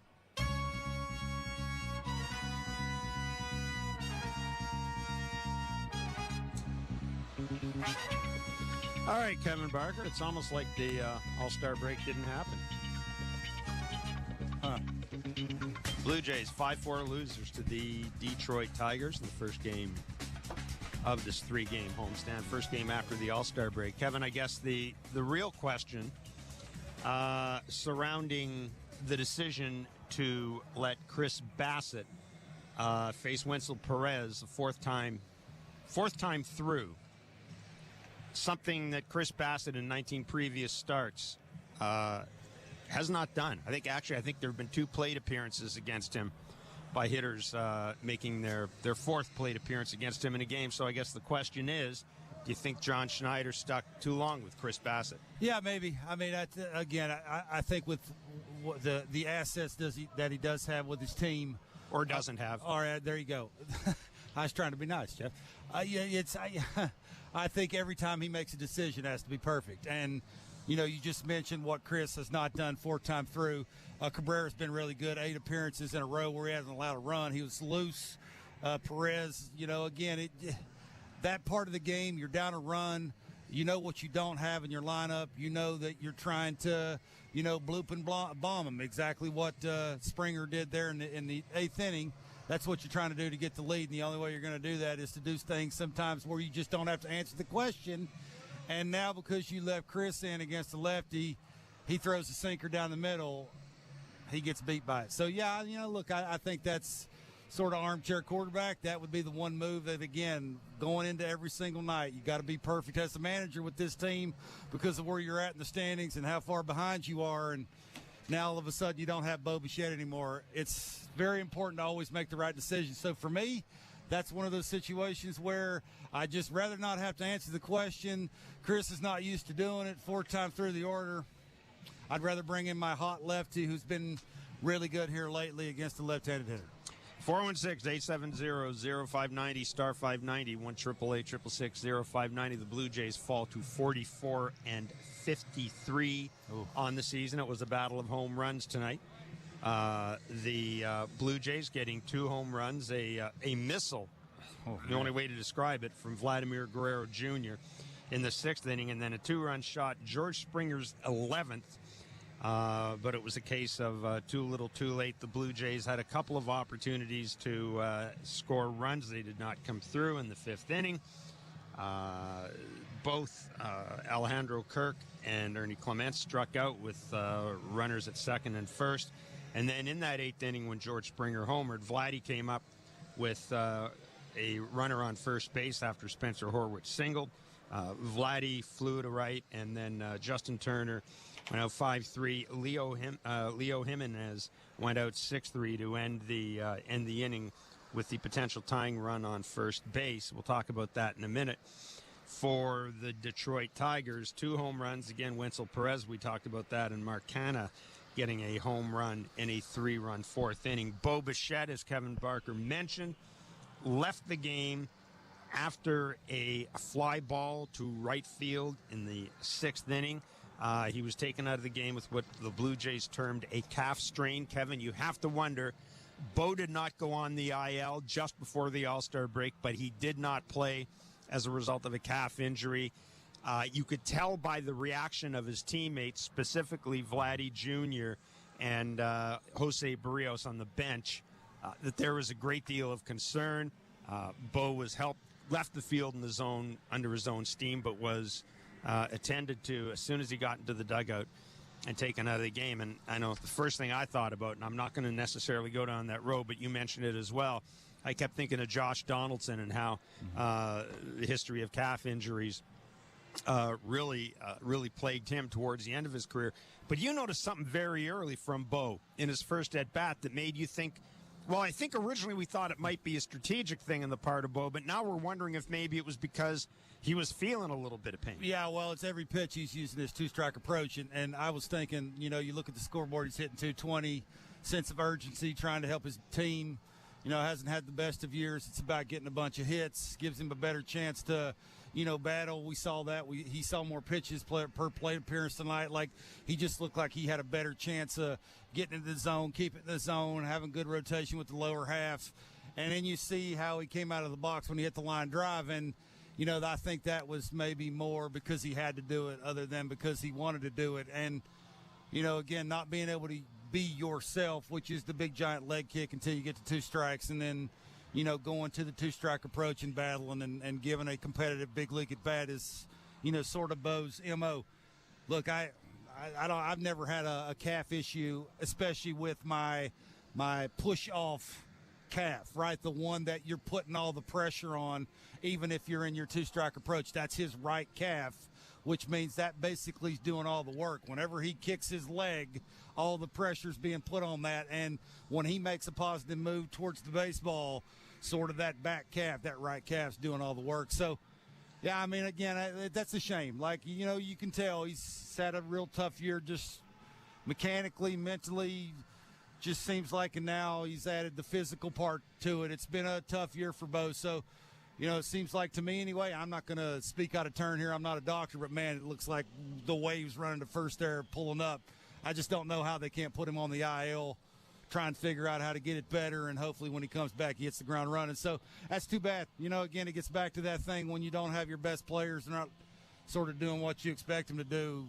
Every other part, including your manager, have to almost be perfect. And when you're not, you lose baseball games. According to the Blue Jays, Bo Bichette will be undergoing an MRI tomorrow. Again, they're calling it an aggravated right calf strain. 416-870-0590, star 590, 1-888-866-0590. The Blue Jays have lost 5-4 to the Detroit Tigers, the first game of a 3-game series. As we open the phone lines, what are your hopes for the second half of the season, the post-All-Star break portion of the season? But what are you realistically expecting to see from the Blue Jays, and what are your thoughts about where this organization goes? 416-870-0590, star 590, 1-888-866-0590. I mean, let's be clear. This organization, I think a lot of us expect it to be very active at the trade deadline. I don't think they would ever call themselves sellers, but I would certainly say they would be, I guess if I was going to describe it, they would be aggressively paying attention to the market and earnestly soliciting calls from teams about several of the players. Write all that down? Pretty much. I should just pull that out of my ass right now. But that's where we are with the Blue Jays. Is that where you are with the Blue Jays? And what do you think will happen? 416-870-0590, star 591, 888-666-0590. Jack Flaherty had a no-hitter going through 4 1/3 innings. Kevin, this is a guy who, speaking of the trade deadline, a guy who is expected to be on the trade block. You know, a lot of people expect the Tigers to be sellers. I still don't. I know there's a lot of rumors about Tariq Skubal. I don't know why you would do that if you're Detroit. It was interesting, I thought, today, though. I wonder what was going through A.J. Hinch's mind. He's managing the game, and the owner of the team is sitting in the first row. The first row right behind him. Chris Ilitch was at the game, sitting in the first row right behind the dugout with the Tigers brain trust, which I found kind of interesting. Look, Jack Flaherty, the velocity spiked up. He's not throwing the cutter as much as he used to. He's got the slider working. He's got the knuckle curve that I know you really like. Yeah. What do you think of him as an acquisition for a team that might be thinking of making a serious run in the postseason? Yeah, look, I think he would be a perfect 3 or 4 starter, right, on a good team. And you know, this is sort of what you expect, sort of late in the season, as a veteran guy who knows how to add and subtract and can throw, you know, the knuckle curve and changing speeds with the slider and having different breaks and having one go one way and one go the other way and using the fastball, you know, sort of on purpose after setting it up because you're getting ahead with the secondary stuff and being unpredictable when it comes to that. So look, let's face it, he's got an ERA of under 3 because of those 2 secondary pitches, and you know, just that 4-seamer is a complimentary pitch. So yeah, I like it. Like, I like the lights are not going to be too bright, and I do like just the mechanical change. Looks like he's centered on the mound. You know, the release point's consistent, which is not what we saw the last couple of years. So absolutely. You know, again, I don't think he's a 1 or 2, but I do think on a good team in the right situation against the right team, you know, as a 3-4 guy, he can go out there in that knuckle curve and that slider and doing what he's supposed to do both sides of the plate with the 4-seamer play. So, yeah, I like him. Yeah, I'm with you. I think he's the type of guy that teams will be looking at. At the trade deadline. Chris Bassett, a lot of talk about him as a potential. Let's be clear right now. I think realistically, I mean, you got to have some guys around. You got to put a team in the field in August and September. Yeah. So I think realistically I don't think we expected Bo or Vladdy to go anywhere. I don't know if anybody's untouchable in this team. We didn't expect Bo and Vladdy to go anywhere. Jose Barrios, again, you've got him under control. Yeah. What about a guy like Chris Bassett?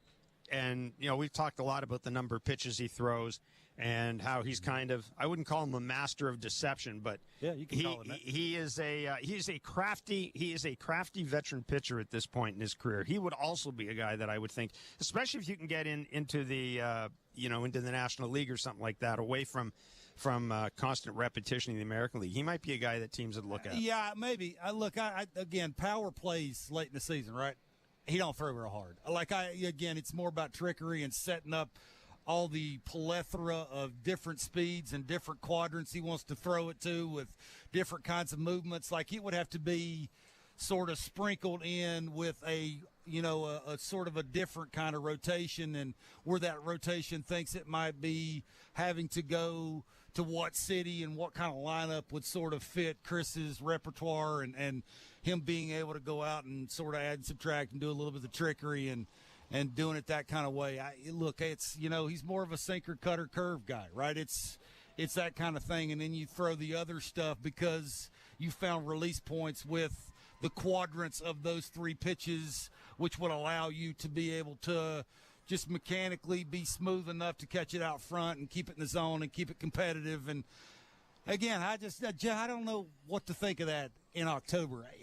How would that play again? It's the error velocity. You know, you just don't really have that. But here's the thing, though. Here's the thing that you have to keep in mind about trades. It's not just what you're going to get from a guy in October. It's getting you to October.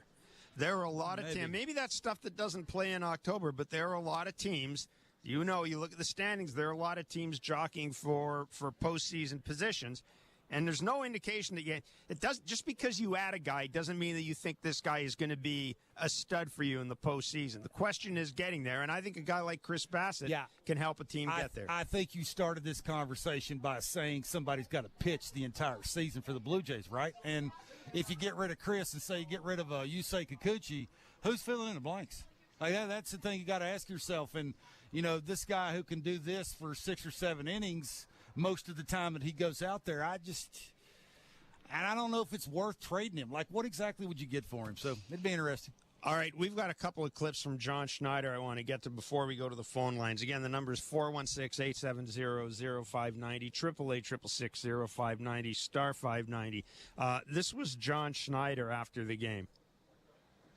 Man, guys battled back. Homer from Vlad to get us right back in it. I think he broke a part of the scoreboard out there. That was pretty impressive at bat. And then George with the homer, too. You get the tying run at second with 1 out. And big stolen base from Stu. And, just you're a swing away, really, from winning it. And it was just, the home run there to Perez, puts us in a little bit of a hole, but you bounce back. And bullpen did a really, really good job, I thought. So between those things, you look at it and you go, okay, we got beat tonight, but there was a lot of good things. That was John Schneider. John Schneider was asked, and I want to get to this clip right away because we talked about it. He was also asked about letting Chris Bassett go a 4th time through the order. And just pitch count and knowing him and trusting him, just kind of left a ball in the middle there, but that was kind of, when the game unfolded, you kind of target there with Keith and Vierling and then Riley. You kind of target that spot and you trust Chris he had handled Perez pretty well up until that point. And he got beat in that one particular at bat. But, I'll take Chris Bassett any day of the week, 3rd, 4th, 5th time through the order. I mean, I don't know about the 5th time through. Wow. I mean, it's fair. He knows his player better than we do. Oh, it is. And I made the point. I made the point as well. He's only at 95 pitches. He had 8 days off, 7 days off. No, 8 days between starts. 8 days between starts. I think it's because you had the lefty loose. The lefty's been really good the last 8 appearances that he's been in. He's well rested. He's been dominating lefties. Again, it's that thing. It's the John Gibbons thing that I used to ask, why'd you do that? And he looked right at me and said, Bart, because I don't want to have to answer the question. There you go. Anyhow, I think it's pretty clear that from John Schneider, that's the way, that was the way they had it, the way they had it planned. They wanted to get there. Hadn't been that plan all season. I think that's the thing, right? Again, I can't argue with John trusting one of his veteran guys, and he knows him way better than we know him. We just know what he hasn't done all season in 19 starts coming into tonight. Against the lefty 4th time through, who's had some decent at-bats to you. I know one of the at-bats, he had a line drive single to right on a sinker down the middle. I'm not letting him face him again. That's me. But again, John's the manager. 416-870-0590, star 590, 1-888-666-0590. 5-4 the Toronto Blue Jays have lost to the Detroit Tigers. Let's take a break and come back with calls on the other side. It's Blue Jays Talk on the Sportsnet Radio Network. Timber Mart is Canada's building center, a solid neighbor to call upon when you've got a job to do. Your dependable home improvement store that offers the added value of Air Miles reward miles with every purchase of $15 or more. Visit timbermart.ca. At Crown Rust Control, protection runs deep because every Crown Rust Control Center is owned by a local family who cares beyond business. Your Crown Rust Control is 100% committed to their product, to you, to their community, which is your community. Protecting you and what matters to you is equally important as protecting your vehicle. Did you know your vehicle rusts faster in warm weather? Protect your vehicle today. For a special summer offer, find your local family-owned Crown Rust Control Center at crown.com. Carnival is at the core of Toronto culture. Stand out in the crowd with your Blue Jays neon hat giveaway. The colors, the music, the heat, the vibes. I don't know who's having more fun, the players or the fans. Be at Rogers Center as the Blue Jays celebrate Caribbean Carnival and create core memories of summer in the city. Everybody's feeling good right now. Arrive early on Friday, July 26th, and claim your Blue Jays neon hat. Blue Jays Caribbean Carnival. For tickets, visit bluejays.com. We're two men and a truck. So, you're moving to a new home, and all that's left to do is to call a mover you know you can trust. Well, naturally, you think two men and a truck, since you know they have lots of men and lots of trucks. They'll wrap, pack, and move everything you own. With a 96% referral rating and the professionalism you can trust, the choice is simple. For a free in-home estimate, call today. We're two men and a truck. Two men and a truck, the movers who care. Sportsnet Plus is the streaming home of the Blue Jays. Fastball line to left, and it's caught. Watch live games at home or on the go. Long run, Springer! Wow, what a play! Plus, catch Blue Jays Central for pre- and post-game updates with Jamie and Joe. Miss the game? Replays and Blue Jays in 30 are here for your recap. Pitching has certainly led the way. Watch it all unfold on Sportsnet Plus. Plans start at $19.99 a month. Subscribe now at sportsnetplus.ca. Hi, I'm Buck Martinez, live from the showdown between Pizza and inflation. First to the plate, Pizza's big hitter, fixed rate pizza. An extra large 4-topping pizza for a fixed price of $17.99 until the end of 2024. I dare say, folks, inflation stands no chance against this All-Star. Here's the delivery. And inflation strikes out. That's a swing and a drive for fixed rate pizza. Lock in yours today. Order pizza.ca. Timber Mart always has plans to help you with your plans. Your home, your cottage, your garage, whatever needs your attention first, check the most visited spot on our website for ready-to-order plans to get the job done with Canada's Building Centre. Visit timbermart.ca. This is Toronto Blue Jays baseball. Swing and a miss, strike three. He keeps this game tied on Sportsnet 590 The Fan and the Sportsnet Radio Network. Chris, when you look at this the second half, like what's left for the year, what's success to you? What are you looking for? What do you want to see? Make the playoffs. What about yourself personally? What do you want to see? Make the playoffs. Pitch in the playoffs, make the playoffs. Well, there you go. That is Chris Bassett. I guess the obvious question is, the obvious follow is, Chris, for which team do you envision yourself making the playoffs or pitching in the playoffs? That was Chris Bassett after tonight's 5-4 loss to the Detroit Tigers. I love Chris Bassett, man. Chris Bassett interviews are must listen to.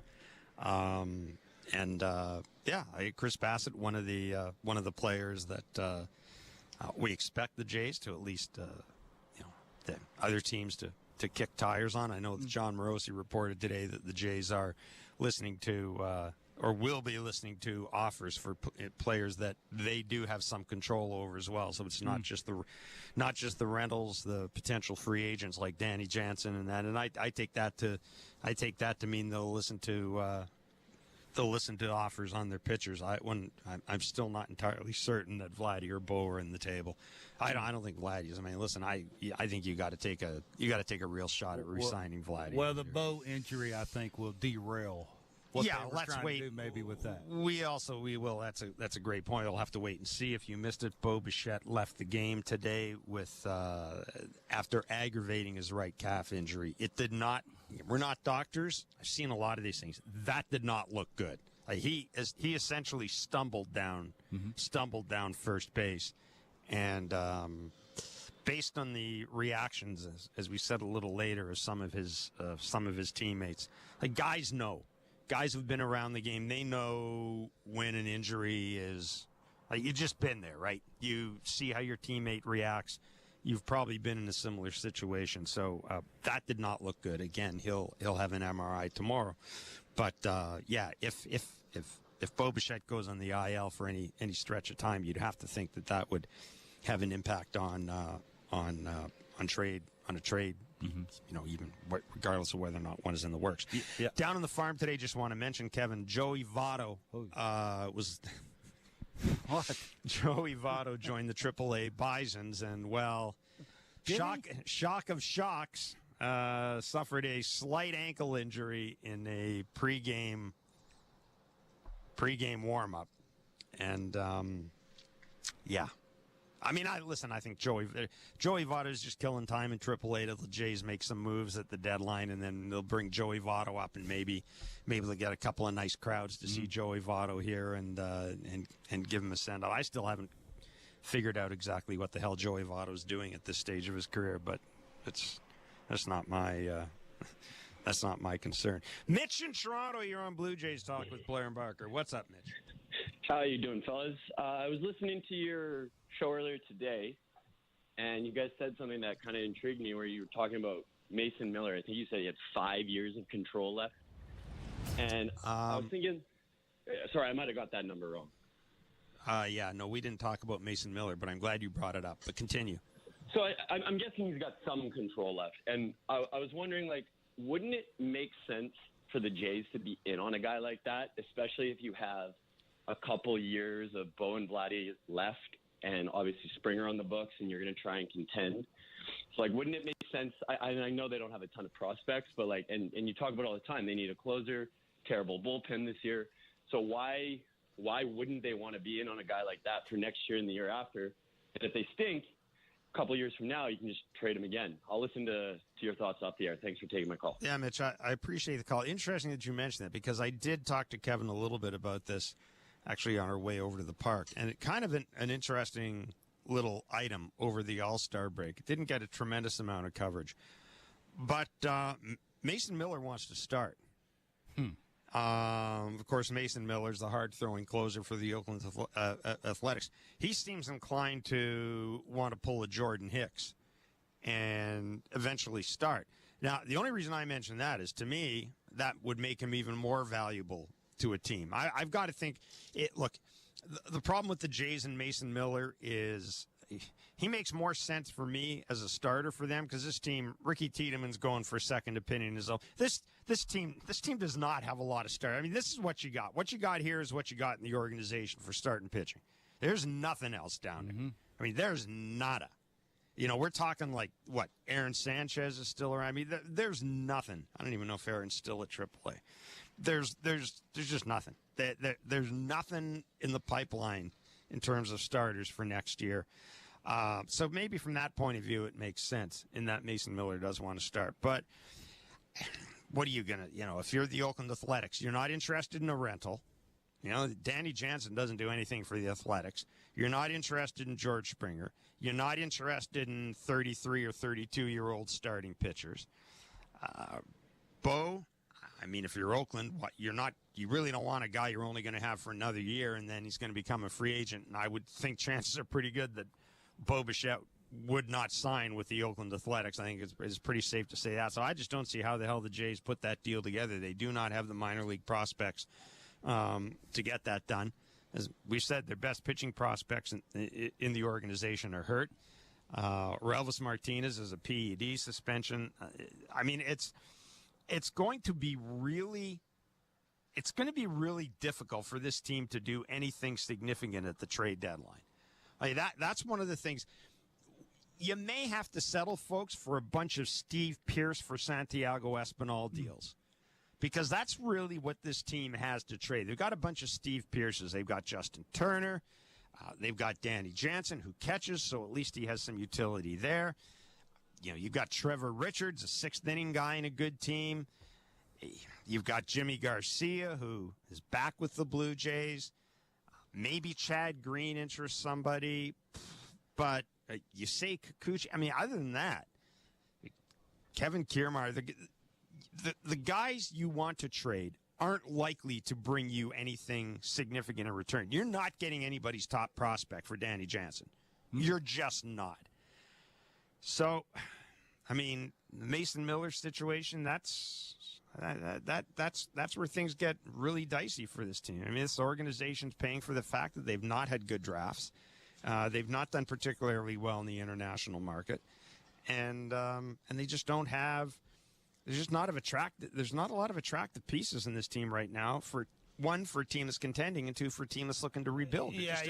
Let's face it, the Orioles have more assets than the Blue Jays to get a guy like Mason Miller, right? I mean, absolutely. I mean, you face it. You watch the All-Star game; he had the best stuff there. I mean, that's a fact. Like, his stuff was off the charts good. You could picture that if you're an Orioles fan coming in the ninth inning and, beating the Yankees team or beating an Astros team or, if you got to a World Series doing some things against the Phillies, they got more assets to get that done, that kind of thing. Look, I think if you're the Blue Jays organization, you're trying to trade what you got now for bats. Like you notice in the draft, for me anyway, they went out and got a bunch of college pitchers, right? That seemed to be the easiest thing for them to do, and they have a blueprint, I would think, on how to, because of what we see every day at the big league level when it comes to the pitching and what we don't see on an everyday basis when it comes to the everyday guys. So if it were me, I'd the organization. I mean, the more bats you can get in here, the better chance you got of hitting on one or two of them. So if you got to trade 3 or 4 of them dudes and try and get a bunch of, younger bats in here, and hopefully they're left-handed and hopefully they can play all over the place, sooner or later you're going to run into one of them that you hit a home run on. Really? That's not the goal, right? Or It you is. just don't do anything. No, it is. You hold on to what you got. But again, you pray. Here's the thing. You're going to be making a deal with an organization that is, 1, contending, and 2, has a pretty deep prospect pool if you want to get that. Like nobody's going to give you a regular off their team. I think you're asking for that. But this gets back to, a GM's track record with another GM, relationships with GMs to, what's this guy look like? How's this bat look? I don't want that pitcher. I want that bat. Like, the more bats you get, the better chance you got of one actually being worth something. If you're the Blue Jays right now, I mean, again, goodbye pitching. You're not going to get I just don't think you have anything that's going to bring you a significant bat. I mean, maybe Bassett does, maybe Kikuchi does, but nobody's going to give you their top prospect for those guys. So you're going to be, you're probably going to be looking at somebody's 24, 25-year-old left-handed hitter. You're probably going to be looking at somebody else's Spencer Horwitz or somebody else's Davis Schneider. Try to get 5 or 6 of those in here. Maybe hit a home run on one of them, or you do nothing and. No, I'm saying you have to. You're obviously going to have to move some guys, but I think your chances of getting something for a pitcher are a lot better than your chances. This is what happens when you got some guys who are underperforming or on the back nine, right? It's very hard to get what you want from them when you're underperforming as a team and an organization, and you got to go outside the box and do things you really don't want to do. So. Yeah, I mean, sometimes you make your own bed, don't you? Yeah. Well, that is the, that's, again, we've talked about this a lot on our show, and we talked a lot about it in this show, and everybody who's done the show has talked about it. There's just, this organization just does not have a lot of assets right now. I mean, I cannot put it any other way. And that's why I said, be prepared, because I know that the trade deadline that's what the people are excited about right now. They're excited about the trade deadline. Mm. And as I said, be prepared for a couple of Santiago Espinal deals. And I'm not slagging Santiago Espinal, but I'm saying that's what you're looking at. You're probably looking at getting somebody's. Hopefully he's left-handed. Prospect, somebody's prospect around 8th, 9th, 10th or something like that for these guys. But again, it depends. Guys get hurt. The pitcher gets hurt. All of a sudden, the dude like Yusei Kikuchi becomes even more valuable to teams. But again, there we are. Like I love that Chris Bassett comment. His goal is to pitch in the playoffs. I think that Brewers. That was a loaded observation from Mr. Bassett. And man, a few words, many pitches, and deep meaning. Thank you for listening to Blue Jays Baseball, brought to you by the local family-owned Crown Rust Control Centers in Winnipeg and Winkler, Manitoba, which is 7 kilometers from my hometown, Morden, Manitoba. Shout out to Winkler. Indeed, shout out to all of southern Manitoba. Protect your vehicle from rust today. Find your local family-owned Crown at crown.com, Canada's #1 rust protection.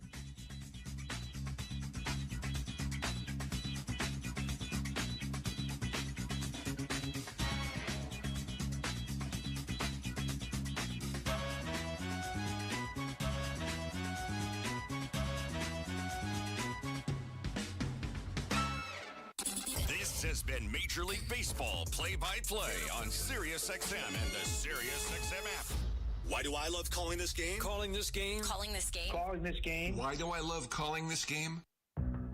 It's because I get a chance to bring some joy into people's lives. Anything can happen on a baseball field. It's perfectly unscripted theater. Everybody on their feet. Because you never know what you're going to see on a given day. It is bedlam in the bank as Bryce Harper has put the Phillies on top. There's just something about baseball on the radio. Something about the way wood hits leather. A swing and a drive to deep left center. The way leather hits dirt. And he made the play. Oh, my. The way a deep fly ball sounds like it's about to change history. High fly ball to center field. It's hit pretty well toward the wall. Until the cleats hit the grass, hit the crushed brick, and then nothing but sky and a silent crowd. That ball's high. Until leather hits leather and 40,000 fans lose their collective minds. In a perfect symphony of chaos. He jumped up on top of the wall, balanced himself, and caught it. The way nothing triumphs a perfectly honest call. I don't believe what I just saw. And the way the right voice can make a moment live forever. Touch 'em all, Joe. You'll never hit a bigger home run in your life.